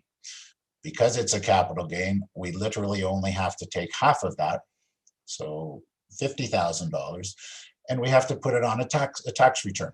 And if you own the property personally, we have to put that on your personal tax return. If you own that property corporately, we have to put it on your corporate tax return and pay tax. And we'll talk a little bit more about that as we continue. So what makes it a capital gain? I get asked a lot. What if you have one property? Is that a capital gain? Probably. What if you have 5 properties? I mean, there's a lot of people here that own multiple properties. So if you have 5 properties, is it still capital? And that's a good question, okay, because it becomes gray. So CRA looks at 2 things: the length of time you own the property, as well as the number of units you own. And what they're trying to get to is whether what you're doing is really construed as capital investing, or is this now a business? Okay, if you own one property, one rental property, and you've held on to it for quite a while, that's capital. That's not really a business, it's capital. But if you're flipping properties, okay, like we do, we flip properties, That's business income. Okay, so you do not get the capital gain reduction of 50%. Okay, as you increase the number of houses that you own in your rental portfolios, you go from the possibility of losing that capital gain treatment and going into business income. Any type of income we as accountants, we have to categorize that income. Okay, we have to figure out what it is. Is it interest? Is it dividends? Is it capital gain? Is it return of capital? Is it normal business income?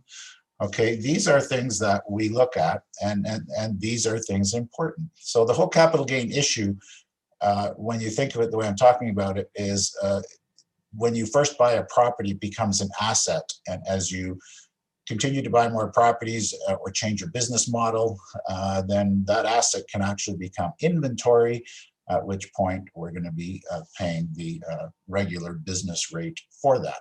So as far as taxation, when we talk about taxation, again, the capital gain is half tax-free, half taxable. So back to my example. We paid $400,000 for a property. We sold it for $500,000. We have $100,000 capital gain. So we call that the capital gain. Half of that is what we call the taxable capital gain. Okay, so half of 100 is $50,000. That has to land on a tax return. Again, if you own that personally, okay, it's going to land on your personal tax return. As I've said before, the personal tax rates are, we have 4 personal tax rates, 20%, 30%, 40%, and 50%. And Nav, I like your handout because I look and it has the same tax brackets that I always talk about. So if you actually refer to Nav's handout, or at least the slide that he put up, which I'm assuming is in the handouts, it shows 4 categories. 50,000, the one before that. There you go. Okay. Perfect categories. That's what I always use. Below $50,000, okay, $0 to $50,000 as a person, we pay 20% tax. $50,000 to $100,000, we pay 30% tax. $100,000 to $150,000, we pay 40% tax. Above $150,000, we pay 50% tax, okay? So I always encourage people to think of their own personal, okay, these are personal tax rates. Think of your own personal tax situation in that format. There's 4 categories, 20%, 30%, 40%, and 50%. Kind of interesting in this graph, how much that 77.4, you know, the amount of tax that they pay once you get up above 150. So anyway, that's a good little reference point. So again, okay, I'm finished with that slide, Nav. So again, once you understand those, and actually, you know, once you understand those tax rates, it's very important because it helps us strategize. Because again, in our example, if we have $50,000 to put on a tax return, you know, if you're at 50%, we're going to send half of that money away. And then we also look at a corporation. Okay, a corporation has 2 tax rates, 12.5% and 50%. Okay, so we look at corporations when we talk about taxes, that sometimes we want that property taxed in the corp. Now, I get asked a lot, people who have rental properties outside of a corp. So if you own a rental property personally, you know, should you be transferring that property or those properties that you own into a corporation? In general, there's really no yes or no answer to that. Generally, the answer is no. There are situations that could work. There's a lot of cost. So anytime we transfer a property, there's a deemed disposition. Okay, so if we go take a property from personal to corp or corp to personal, we have a deemed disposition. We have to account for that for tax purposes. Okay, and not only do we have a deemed disposition, we have to pay land transfer tax if we're switching property. So, you know, those things we look at, and you know, again, it's not a yes or no answer, but what's also important is we look at the asset, just like we talked about. You know, do we own some properties personally? Do we move them to a corp? That's the asset side of the equation. Again, as accountants, we think of balance sheet, assets, income statements as income. So we've just spoke about the balance sheet, the assets, the properties themselves. Where do we want the ownership? What about the income? Okay, if you own these properties personally, if you have positive cash flow, you're going to have net rent. Okay, and that's somewhere where I see a lot of people missing opportunities. So if you have 1 or 2 or 3 or 4 or 5 rental properties and you own them personally, I get asked a lot, should I move all the properties into the company just so I don't have to pay tax, personal tax on the net rental income? No, you don't have to. Okay, if you own 1, 2, 3, 4, 5 rental properties, and if you have net rent income, again, that net rent income is going to land on your personal tax return, and you got to figure out if you're in the 20, 30, 40, 50% bracket. But that net rent income, if we use a corporation not to move the assets into, we leave the assets personal, but we deal with the net rental income, and let's just say the net rent is $10,000, just to keep the example simple. What if we created a corporation or have a corporation and we charge $10,000 management fee from corp to yourself personally? Okay, now the net rent is 0. Okay, you've taken the net rent income, not the asset, the income, charged a management fee from corp to person, and now we've moved that income away from your personal tax return at either 20, 30, 40, or 50%, and we've moved it into the corp. And that corp now is only paying 12.5% tax because that is active income. It is not capital income when we use a management fee structure. So that's a really good strategy to deal with net rental income. And then we also have to, again, obviously look at the asset itself to see where we want to hold that property. General rule of thumb is what you own now personally will probably leave personally. Anything you own in the future could very well be owned in the corporation. I know the real estate industry recently, they were allowed to incorporate their earnings. So again, balance sheet and income statement. With the real estate agents, their income on the income statement, they were allowed to flow that through a PREIG, a personal real estate corp. And that opened up all kinds of opportunities because a lot of these real estate agents didn't have a corporation or didn't utilize it. And so now we're able to use these corporations in the tax strategies for these real estate agents. And I am just amazed how many real estate agents who are making a lot of money in the 50% tax brackets have had rental properties owned personally. They've had net rental income.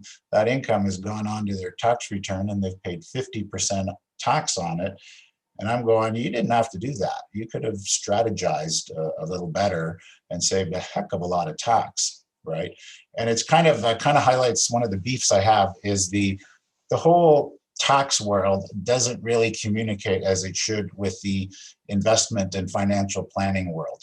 And if they did, just what I've talked about would have been addressed for most people. I just see so many people with so many mistakes as far as what they're doing from an investment strategy and how that impacts their tax returns. So to me, it's very important to integrate those two services, taxes and investment planning, financial management, to optimize tax. Tax is our biggest expense, okay, by far.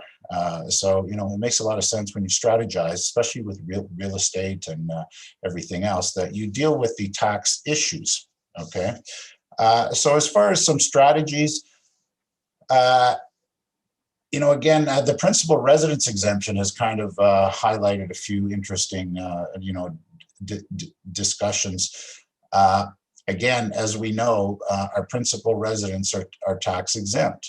And as I mentioned earlier, technically, you're still calculating when you sell your house, your principal residence, you still have to calculate your capital gain. So proceeds of disposition are X, your cost base is X, your selling costs are X, the difference is a capital gain. Now we apply this principal residence exemption to it and we pay no tax. So what we're hearing is they're definitely talking about it. Okay, it is on the discussion table.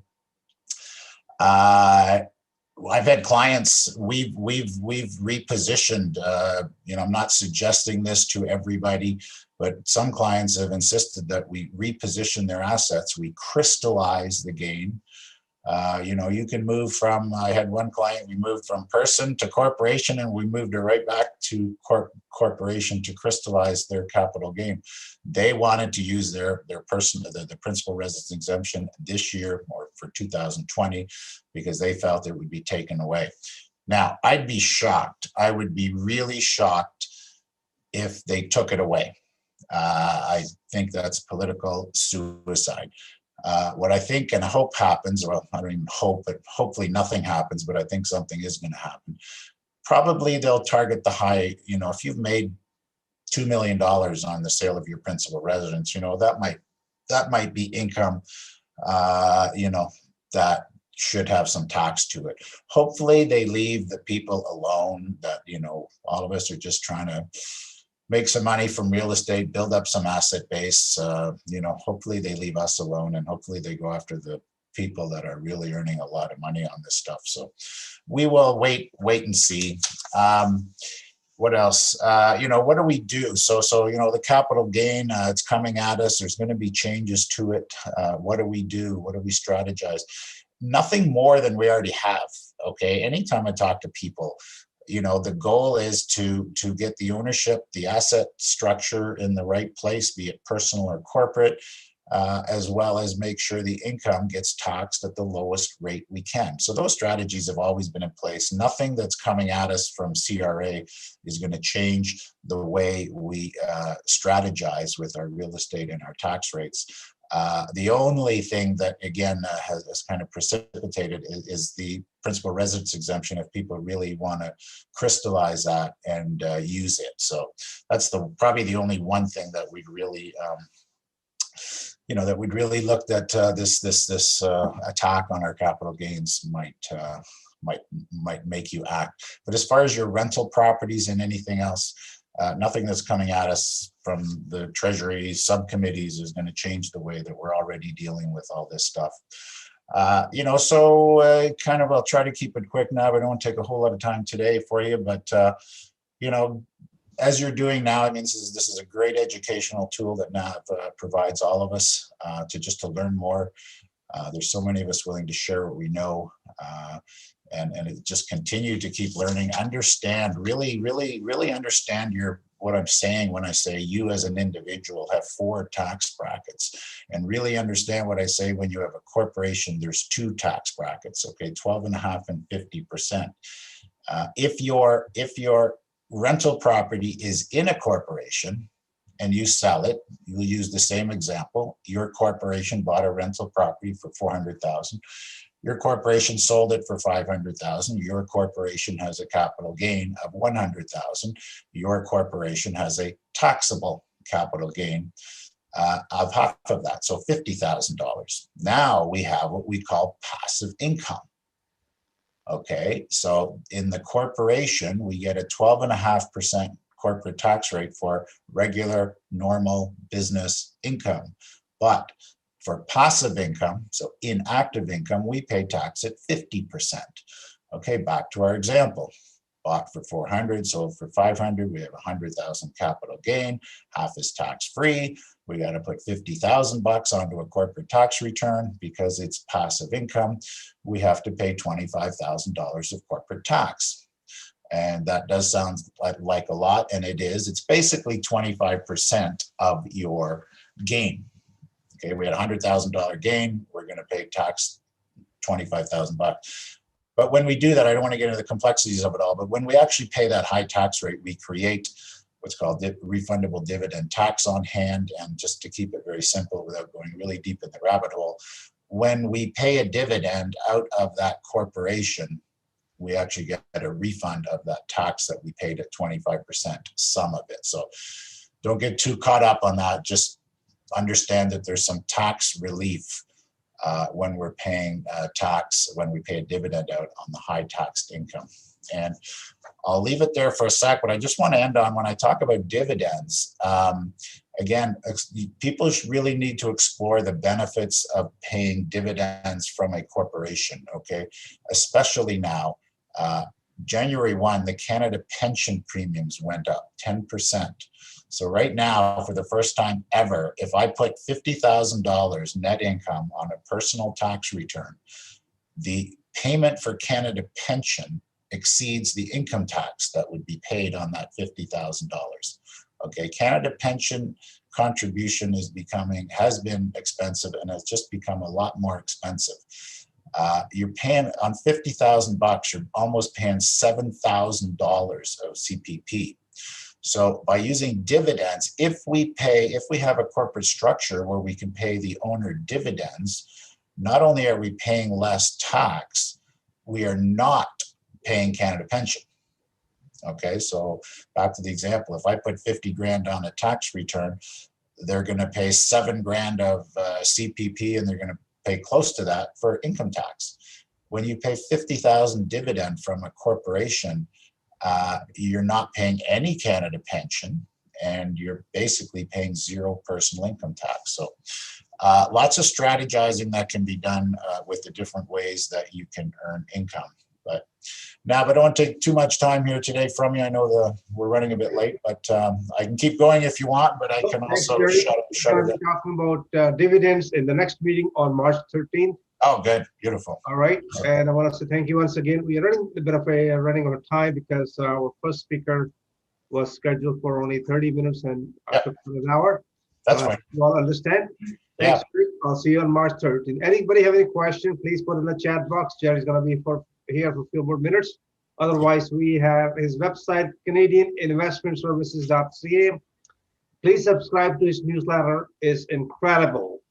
CanadianInvestmentServices.ca. Please subscribe to his newsletter. Awesome. You got his name and number. Thanks, Jerry. Appreciate it, my friend. Thank you very much, Nav. I appreciate your time. Thanks, everybody. Enjoy. Thanks, Gary.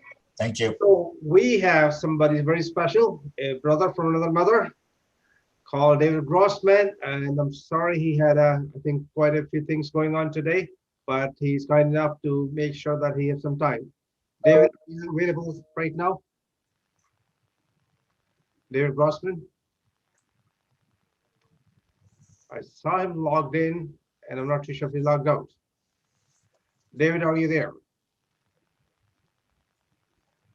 Vladimir, if you mind calling him up and see if he's available.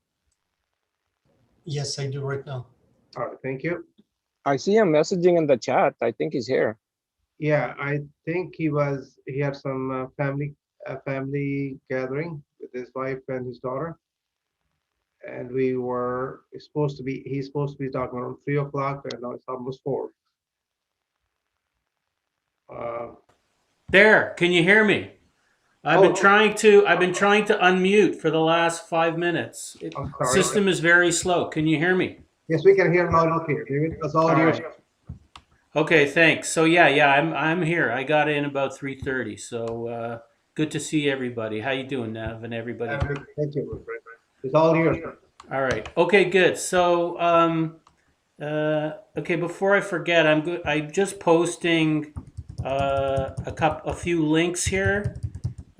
Because the system's slow, and if I fail later, at least it'll be in. I'll address the things that I posted in a bit. So Navtaj put together some slides. He loves to surprise me, my brother from another mother. I know we look more alike all the time, Navtaj and I. It's, after friends hang around, you know how it goes. So Navtaj likes to surprise me. He shared a topic with me 2 weeks ago. I've been studying every night, every day, researching, and then he told me at 1 o'clock today, he sent me a list.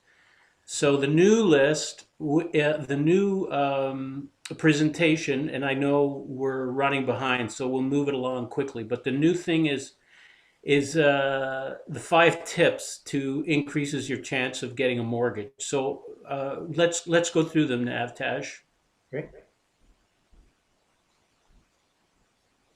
Okay, so the number one is credit. Okay, this should be fairly obvious, but in case it's not, like even this past week, I had um, some people can't come to me, and it could be a cultural thing that some people don't want to use credit, or think it's bad to borrow money. But the way the system works here, as most of you probably know, is that you need to have credit. Typically, what are banks looking for? 2 years minimum credit history, and ideally 2 trade lines. These credit limits that people have, like sometimes they have like a limit of $500 or $1,000. It's not enough. You got to get it boosted. You need to have 2 trade lines. A trade line is a line of credit, a credit card, car loan, something like that. You need to have 2 of them for at least 2 years for the bank to consider you. There are exceptions to that. If you're new to Canada, they'll look at alternative forms of credit, but some people still don't get this. So that's obviously important. And once you have it, obviously you need to pay your bills on time. That goes without saying. Keep your balances low. Pay them all off. Don't ride a high balance, because that can negatively affect your score. Next slide, please. Okay, pay down existing debt. Okay, so here's where I differ with this particular slide, because the debt that you have is really whether you should pay it down or not is a factor of what is that debt. There's good debt and there's bad debt. And as most of you know, one key way to accumulate wealth is using leverage by having debt. But what kind of debt? If you're buying fancy cars and boats and other things like that, then you may not get a return unless you have a nice boat and you're taking your clients to the boat. But that's a topic for another day. So basically, there's good debt and bad debt. And yes, any debt you have. But if that debt is covered, if you have multiple properties and your income exceeds the debt, you may still be okay. In fact, it can work to your favor if you have a good positive cash flow.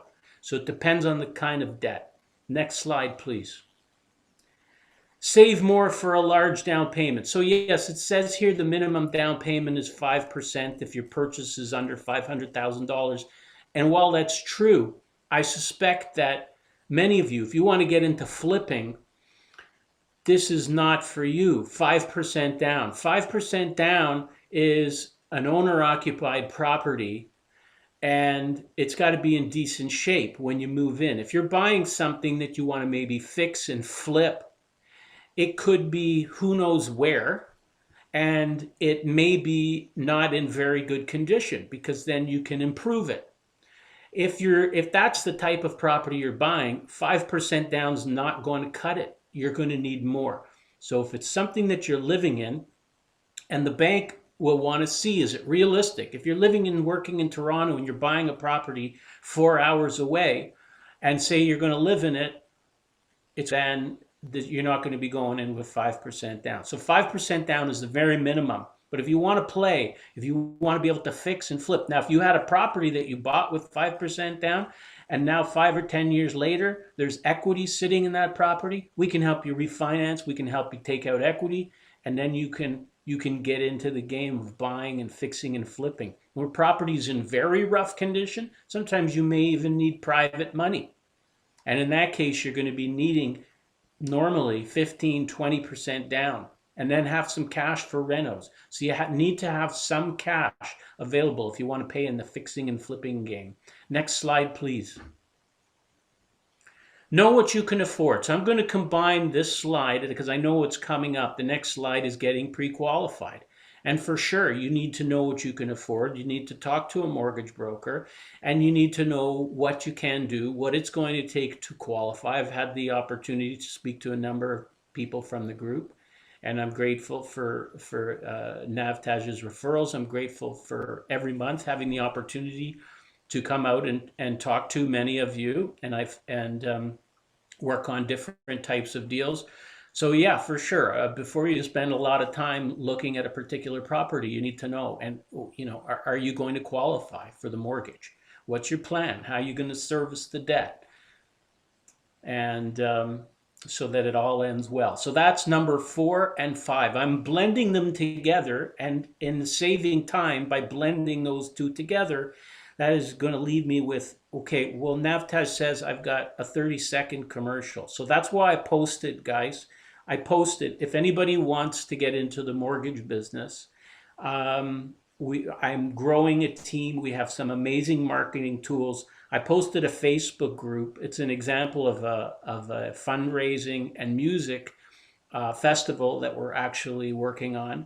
And it's a guy, he's got ALS, Lou Gehrig's disease, and he's a musician, but he can't play and sing anymore, but he's written a bunch of poems. So about 20 different musicians, including myself, have created songs. There's a fundraiser going on there, and it's a great way to build a spirit. We're going to have a big event, hopefully in the next month or so, because unfortunately, Robert Brand, he's quite sick now, and we don't know how much longer he's going to last. These are the types of things that we do at Rock Your Mortgage. We're even doing complimentary guitar lessons if somebody wants to learn guitar. An assistant that I just hired last month is a graduate of York University music program. And if you watch the YouTube video, you will see how we are going to help people build a successful mortgage business. So watch it and call me, and I'm happy to talk to you. Thanks. And of course, as always, if you need assistance with your mortgage, please call me anytime. Thanks, Navtaj, for the opportunity. Thank you, David. Once again, David's phone number is 416-876-2031. David Grossman, another incredible person. I know for many, many years. You're looking for a mortgage, he's the person to go to, by the way. And if you're looking for a career as a mortgage agent, speak to him. Any tough mortgages, please speak to him. He will help you and guide you through and possibly get you the mortgages. You have done some wonderful things for us and our members. The reason I brought the topic in, recently a lot of investors have been calling us and said, listen, I'm having difficulty qualifying for a mortgage, either through a mortgage bank or even through private lenders. What are the top 5 tips can you give it to us? Unfortunately, we have to put priority what our members want to understand and compare to what we like to offer, and we like to be on the same page as our investors are. Thanks, David, once again, my friend. Thanks, brother. We are going to break for a few minutes, and we're going to come down to a little bit of stuff. As a matter of fact, we're going to skip some of this thing. What is happening in the downtown Toronto market is not hot. I'm going to just go through a couple of slides just quickly, just to kind of change the topic. What's happening in the luxury downtown condo market is going down by 30%. Excuse me, what did you hear that? 30% down. Here are the facts and figures I'm going to share with you. The condo market is a luxury condo. The prices and the value is coming down by 30% in Annex, Yonge and Bloor by 12%, Yorkville by 12%, Casaloma almost 11%, and Bay Street is about 6.31%. These are the numbers we got from past 12 months. That's the only area where the market is not going up. This is the area where the property going up. Sheridan, properties up by 20%, 42%. Again, if you want to take a quick picture of it, you're welcome to do so. One of the area which is really booming is called Centennial in Durham, Oshawa. Just incredible appreciation, 75%. Then we also have the West Hill, and we have also some of the other areas which you may or may not be aware of it, but I want you to pay attention to it, that there are some areas where the condo market is booming. So number one area, in my opinion, again, is Centennial in Oshawa. And if you want to look at any number which is more than 50% in Wallace Emerson, that's another area, 58%. West Hill and Burlington, and even Richmond Hill, it's not that much of appreciation, by the way. Malton is going crazy, so is the Sheridan. So this is the areas we are in the same market in Toronto, but 30% to 75% is something is going minus and something is going plus 75%. What a contrast. Again, luxury condos intend to come down very quickly. Same thing with luxury real estate. So just be aware of it. Something I'm going to skip this time for the time being, what properties got sold recently in Toronto, what are the highest things were in 2020, what was the highest price property got sold, and so on. And there's only one thing I'm going to share with you. This is a condo for sold for 90,000. Here is the parking space sold for 122,000, $123,000, 183 Wellington Street alone. Parking spot only in Ritz-Carlton. On the other hand, this is the cheapest property which had got the highest bidders. They listed for 500,000. They got offered for $2 million. We'll discuss this indefinitely in the next meeting. This is the cheapest house in Toronto for 420, detached house. And this is the cheapest condo, 4673 Jane Street for 135,000, one bedroom condo.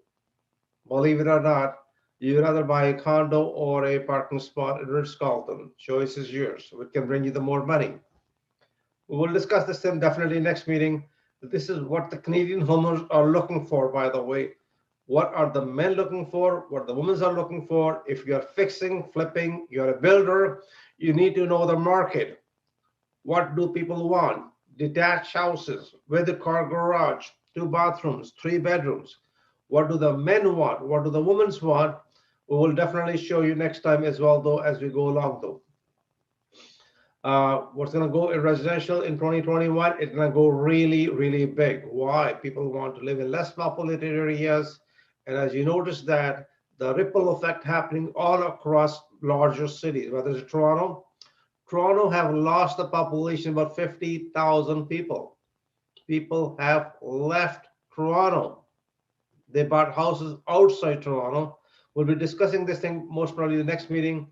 And these are the areas in 1996 when boom got busted. Who got hurt the most?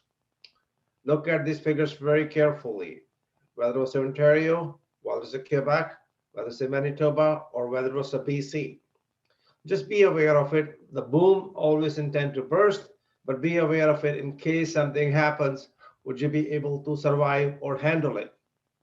Not to scare you, this is something else. What we are about saying that what areas are growing the fastest. Number one is always Oshawa. Why? August 2021. There's going to be brand new, more jobs down there. These are the areas we'll discuss definitely next meeting. I'm not going to skip this slide, but I'll keep these slides for the next meeting though. We like to bring the TFSA. That's another thing we're going to talk about next meeting as well. What can you do? What you should be not doing with TFSA, and how you can be making lots of money with TFSA and paying zero taxes. Maybe I'll ask Jerry to also discuss this thing for us. I want to bring you the next guest speaker, Learn to Wholesale. This is a training coming on February 28th on Sunday from 2 to 5:30 p.m. If you're going to get a ticket, make sure you get a ticket at flippingforprofit.ca.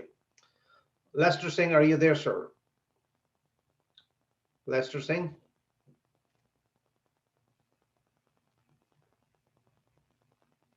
Lester Singh, are you there?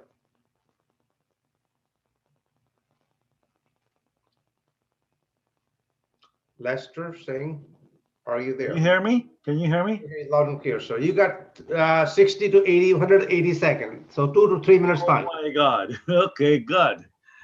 Okay, good afternoon, folks. We had a very good meeting so far this evening. Very powerful stuff. Thanks, Nav, bringing these great speakers on board. Okay, update and my experience in real estate. Two things I want to speak to again. Number one, I have a property I'm managing, a condo in town center. The tenant committed a crime, stolen vehicle. The emergency task force came They didn't ask management for entry. They broke the door. They entered the property, and the tenant abandoned the property now. When I spoke to the police, they called me anyways. So I said, so what do we do now? The management changed the lock. And I said, no, maybe you can get my keys back to, get the business going. No, I have to apply to the landlord and tenant board for eviction. That's a nightmare. So I handed it over to some paralegal to start the process. So guys, I don't know how to prevent that in the future, but it means you don't know when the situation get dangerous. The tenant can revert to anything, and actually you're in that situation. You get locked out of your own property, can't get in. So there is one of them. And secondly, I want to discuss a little bit about listing price versus selling price in the market. As you guys know, there are areas do not have any inventory, some as much as half a month. There is not enough listing, there are too many buyers. And what our industry is doing, and it's kind of marketing stuff. Say, for instance, you have a property sold for 900,000. Typically, what we do as realtors, seeing the market is an uptrend, we'll figure out 5%, 10% above the asking price there. So let's say we list that property for 950,000. It's fair. However, what is happening now, most realtors are listing that property for $799. So basically 150,000 below market value, what it should sell for. Now, all the listings that are coming up, you will see sold for more than asking. So buyers are getting, my goodness, I have to get in right away. All these homes are selling for more than asking. So it's a known thing now when we take buyers out, we try to tell them this is not a real price. And they're shocked. Oh, why not? And in one of my listing I had, I did the same thing too. And there were some agents that sent in the listing price. So just to let people be aware there, this more than asking is not really true. It's a marketing ploy. The real price, which it will sell for 950, but 950 is market price. But you will see sold over listing, and it's almost, I would say 90% of the listings now are being done that way. So it's a false information out there, and the public is getting to believe that's the truth, but it's not. And the fueling the price unbelievable. It's unbelievable what is happening, especially in the suburban areas. I think the Trap just display, it was 26% increase. That's quarter of the price. That's unbelievable. So places like Ajax and of course Oshawa, these places are cooking with hot octane, really octane. I don't know how long they will last that way, but the way it is. Well, that's it for Lester Singh. Thank you, Lester. I really appreciate it, my friend. Always respected your opinions. Just incredible experience. The gentleman has been around for a very, very long time in the business. It's always pleasure to listen to his wisdom. Moving forward, if you're not a member, please join the membership. His annual membership is only $349 or $350 altogether. Apprenticeship program is coming soon in April. I'm sorry, this is a coaching program. We'll be taking few students only very selective handful of people. We don't teach tons of people in the coaching program. The real estate flips, let's talk about it. Here's a beautiful flip happened recently. Property got sold at 95% discount. 95% discount. What's the strategy? Surplus property. Reported by who? CBC News, February 4, 2021. Who is the seller? It is LTVCA. Lower Thames Valley Conservation Authority. The property value, $150,000. Sold it to Joshua for how much? $9,000. Is that a sweetheart deal? Question, who wants to learn how to buy surplus properties? These properties do not come to the realtors. They don't come on MLS. You got to know your stuff inside out, how to buy surplus properties. Again, this is from the media. Everybody's welcome to look into it. Having said that, let's talk about what do we have in the funnel today for you as a wholesale properties. So there are a bunch of wholesale properties available from us in almost about 6 or 7 or 8 different provinces, by the way. In case you want to know information, you can just send us an email, canadiansuper7star@gmail.com. We have properties in BC. We have properties in Alberta, Saskatchewan, Manitoba under foreclosure, Ontario, Quebec, and Nova Scotia. And we're going to have something in New Brunswick as well as other provinces. So I've been doing this for 40 plus years. And now we are going to become a little bit more. We like to give you kind of a taste. What do we have available for you? And if you know, if you want to buy it, you're welcome to. We'll just show you some of these properties right now as we speak. And I'm going to ask about our 7 superstars. Maybe they will come right now on the line and give you a little spiel about it. And let's see who we got here. So this is a piece of property we just sold in BC, in Surrey. It's a panic seller, has some outstanding liens and judgments. The property was worth maybe $550. We got it for $460, and we simply assigned it for $485, closed on January 21st. Just to let you know where the people come from. Beautiful property, nice location. Surrey is hot, but again, there's something people don't understand how to deal with it. So when people have liens and judgments, realtors do not know what to do with it. They go to lawyers say, well, you know, this is a civil matter or this is other matter. I only know mortgages. I do not know about the liens or the judgments. How do we handle that? So we take care of that sector of the market. So here this is a piece of property in Richardson Road. It's available right now for sale. We are accepting offers tomorrow evening. 4-bedroom house, beautiful property with a huge car garage. We have a workshop in it.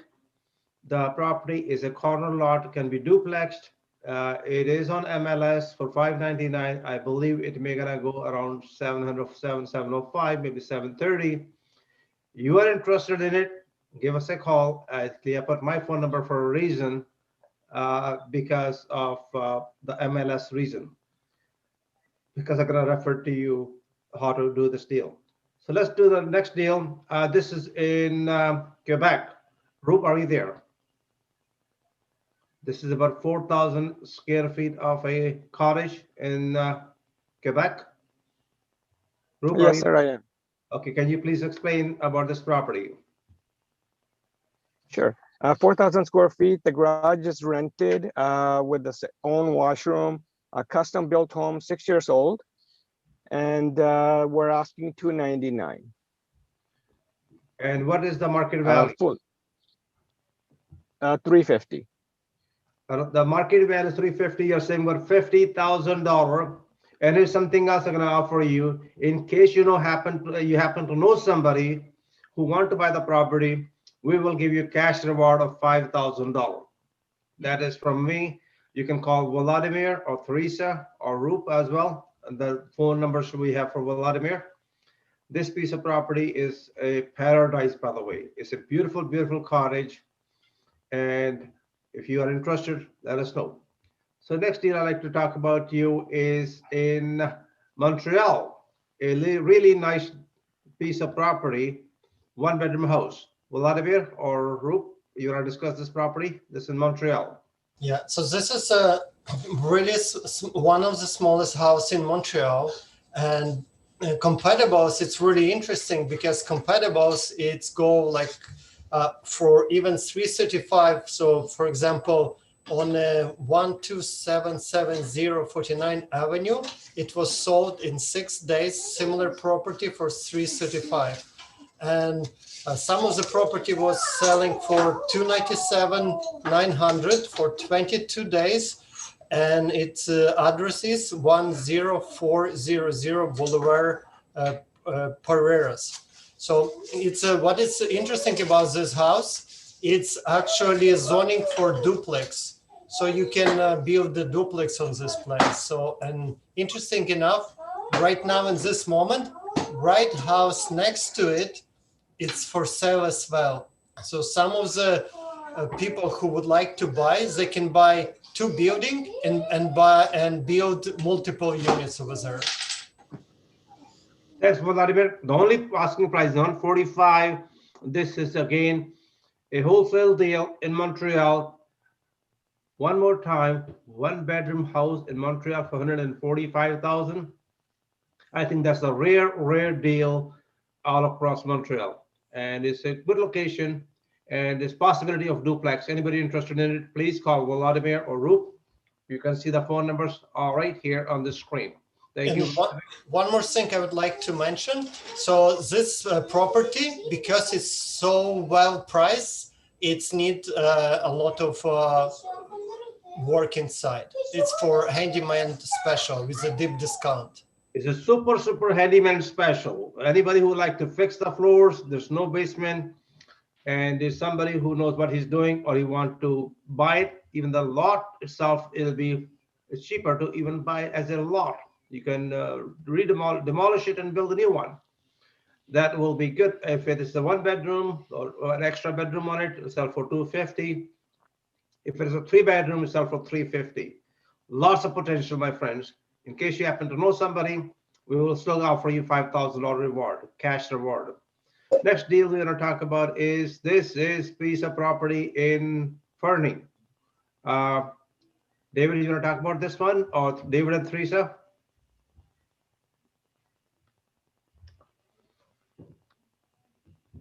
Can you unmute yourself, David?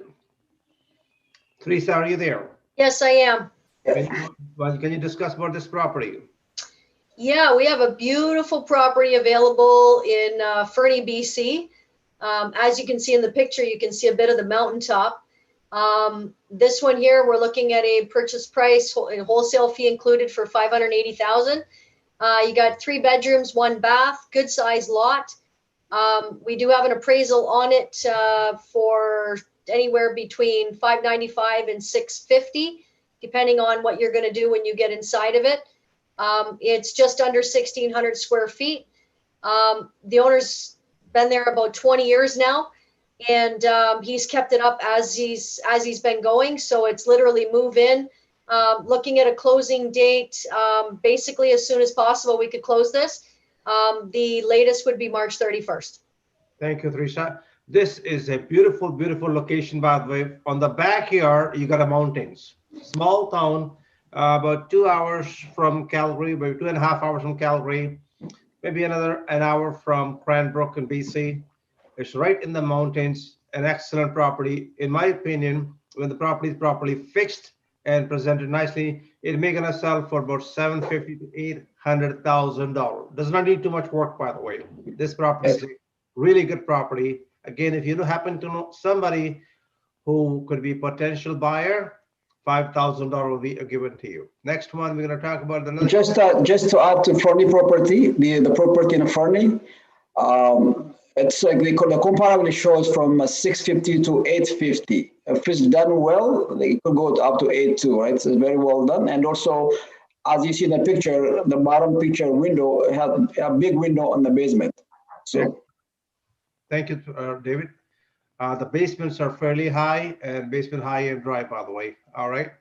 Learn to wholesale. We're going to be offering cash reward. We have a few other properties, which we may not have the pictures here, but we have 2 properties in Calgary. Anybody want to discuss quickly about Calgary deal? Yes, we have 1 property in Calgary. It's actually a property that does not require any single penny to move in. It was built only 6 years ago, and it's 3 bedrooms, 2.5 bathrooms. The property is ideal for a family to live in there. It's nearby schools, about 10-15 minutes away from the airport, as well as there's Costco, Walmart. The area is northwest Calgary in the Evanston neighborhood. And yeah, so there's nothing to be done. It's move-in ready. Closing is March 8th or anytime sooner than that. So there's flexibility, and there's actually a home office on the main floor, which is high in demand these days. And the living area is open to above. There's fireplace and modern lighting. So for anyone who wants a discounted property there, the market value is about 550, and we are offering it for 525. All right, excellent. Thanks, Rajdeep. We also have a few other deals in Montreal. We got 2 in Montreal. We also might have deals coming up in Kamloops. We have deals coming in Kelowna, and we also have another deal in Kitimat. You want to discuss that Kitimat deal as well, please? Yes, Kitimat is 4 bedrooms house. It's like a split level, and there's a garage. The basement is also done. Property is in good shape. Probably needs a little bit of, let's say, paint or TLC, I would say. And the value of the property around that area is near 340-ish. We're offering it for 320, our best offer. And the closing for that one is also, it's in March. I believe it's March 22nd. All right. We may gonna have some property, may gonna show up. Right now, we are in discussion. There could be possibility of a property in Gravenhurst. Another one close to Sault Ste. Marie, where we might be acquiring it to sell it very quickly, right close to the waterfront. We have few other deals coming soon. So just go to this, send us this little thing to oh boy, where does that can go? Okay, you can just send us email canadiansuper7star@gmail.com. If you're a cash buyer or you want to act like even a bird dog, let me explain to you what bird dog is. You find us a buyer or a seller, you get a cash reward. We're always looking for people who are looking for opportunities. You may or may not have cash. You may not know how to do it, what to do with it. And this team of 7 superstars who are extremely active, buying properties all across Canada, ready to rock and roll though. Moving forward, I'm gonna bring our good friend. This thing, I'm gonna skip it for the time being because of the time factor. There are some new grants are becoming available in case you happen to be in a real estate business. They are handing a lot of money for you. Those who do not have this book called Forgiving Canadian Real Estate Grant, please grab one, or you can text me if you want to get a copy of it. It's about $100 right now. Before you invest, please check with Ontario Security Commission. Check before you invest.ca, especially when you are investing money with somebody you do not know, or just be aware of it, that this site can help you quite a bit though. Landlord Credit Bureau, going to skip that. I'm going to bring our good friend, David Mamo. David Mamo is the real estate broker, a close friend, has been an incredible source of knowledge again, a lot of experience when it comes to building or rehabbing himself. And David is all yours, my friend. Are you here, David? Yes, yeah, thank you, Nav. Yeah, so today we'll be talking about the Toronto market update. So Nav covered most of the Ontario and the Canada-wide, so I'm gonna focus on the on Toronto. Last year, 2020, we had over 1,000 properties sold 3 million and above, and which is like the market is very strong, and the market right now very strong. Not only the lower end, the high ender too. So this is last 2020. It was over 1,000 properties sold, over 3 million, and over 5 million went up by 5.8 sales. And the average income in Toronto, the statistics shows about 30,000, which is 93% of over the population earned. And yet the average price in Toronto last year was 958. So yeah, living in the big city is a little bit unaffordable. So this one here we talked about last week. Just I'm gonna highlight from 2020 what was the market. So 2020 the price went up by 8.4 from 2019. And December we had a very strong market, and the average selling price last year was 929, went by 13.5% compared to December 2019. So next slide. Yeah, this one here, we just put this one here to show what the market did in the January to this year. So January 2021 was very strong year. So I'm gonna compare this one here. You see in the bottom, January 21, this year January, the price went up by 15%. So the average price, which is including detached, semi-detached, townhouse and condo, the average price is 697 in January. So new listing went up, but still it's not enough. There are a lot of demand here. So the condo condo sales went up, but you see more listing from last year. And right now, the condo market, even though the prices are down, but the sales is going up. A lot of people, the market is very strong when it comes to detached. So this one here, this about we have a lot of about over 900,000 condominium units, and we have over 11,000 condominium corporations across Ontario. 30% of Ontario households live in the condominium. So we have new regulation. You could see at the bottom to find out about the new condo regulation we have. Okay, this one here, we'll break it down the market right now. So the average price, even though it was 900 something, but this is a break for us and what's going on in each sector. Detached, semi-detached, townhouse, and the condo. So the detached for January, the average price of detached was, hold on.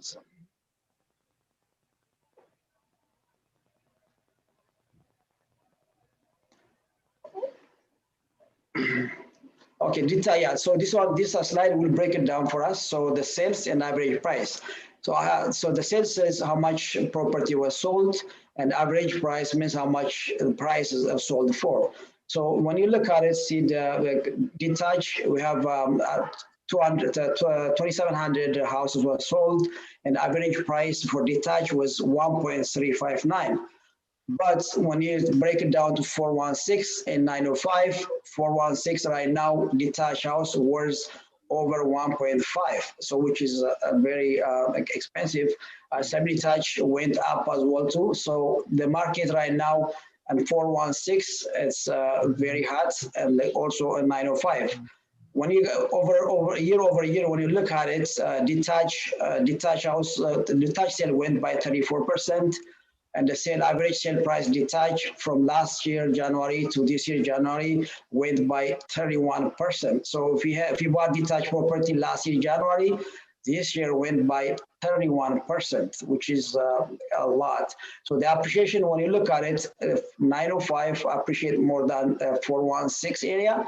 So in the bottom slide, like you see, detached property, 416 went 16%, but 905 area went by 36%. The reason being is a lot of people, they can't afford the city, so they go out to 905 area, the price went up. So at the bottom, as you see, the condo price came down by average 5%, but the condo price, average price, and 416 went by 8%, and 905 went by 4.8%. So most condo affected, the one in the city, in the 416, but 905 is still affordable, and they went up by 4.8. This one is historical annual statistics shows. So the last 20 years, like Naftaj said, if you bought the property 20 years ago, by now you're multi-millionaire, and without doing nothing, just appreciation. The average price, you look at it, 2008 was under 400,000. Now we're at almost 900, 900, almost million, right? So real estate definitely is the best investment. Yeah. All right, we're gonna wrap up this one quickly. We will not go into this one. This is something I like to share you. What happened in, if you were in 74, what was average house price was 52,000. And now we are looking at about $1 million.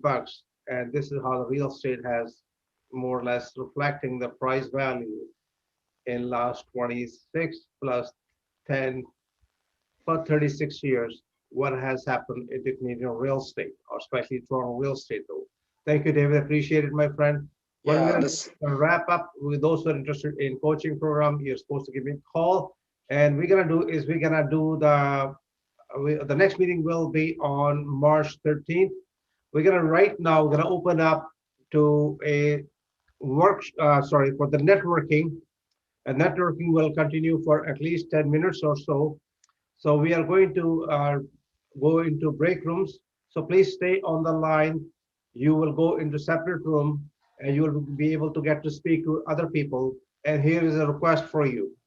Please make sure that everybody in the room get to speak to at least about a minute.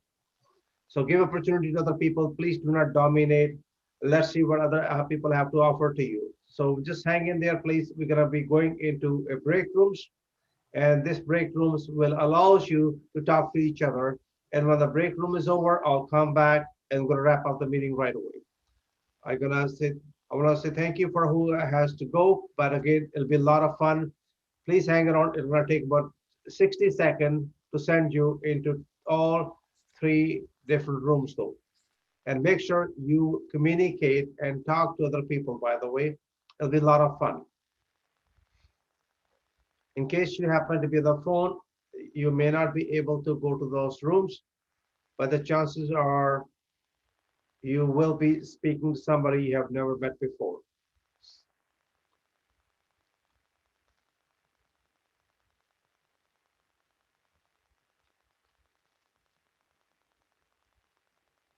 It's gonna take a few more seconds before you go into the rooms.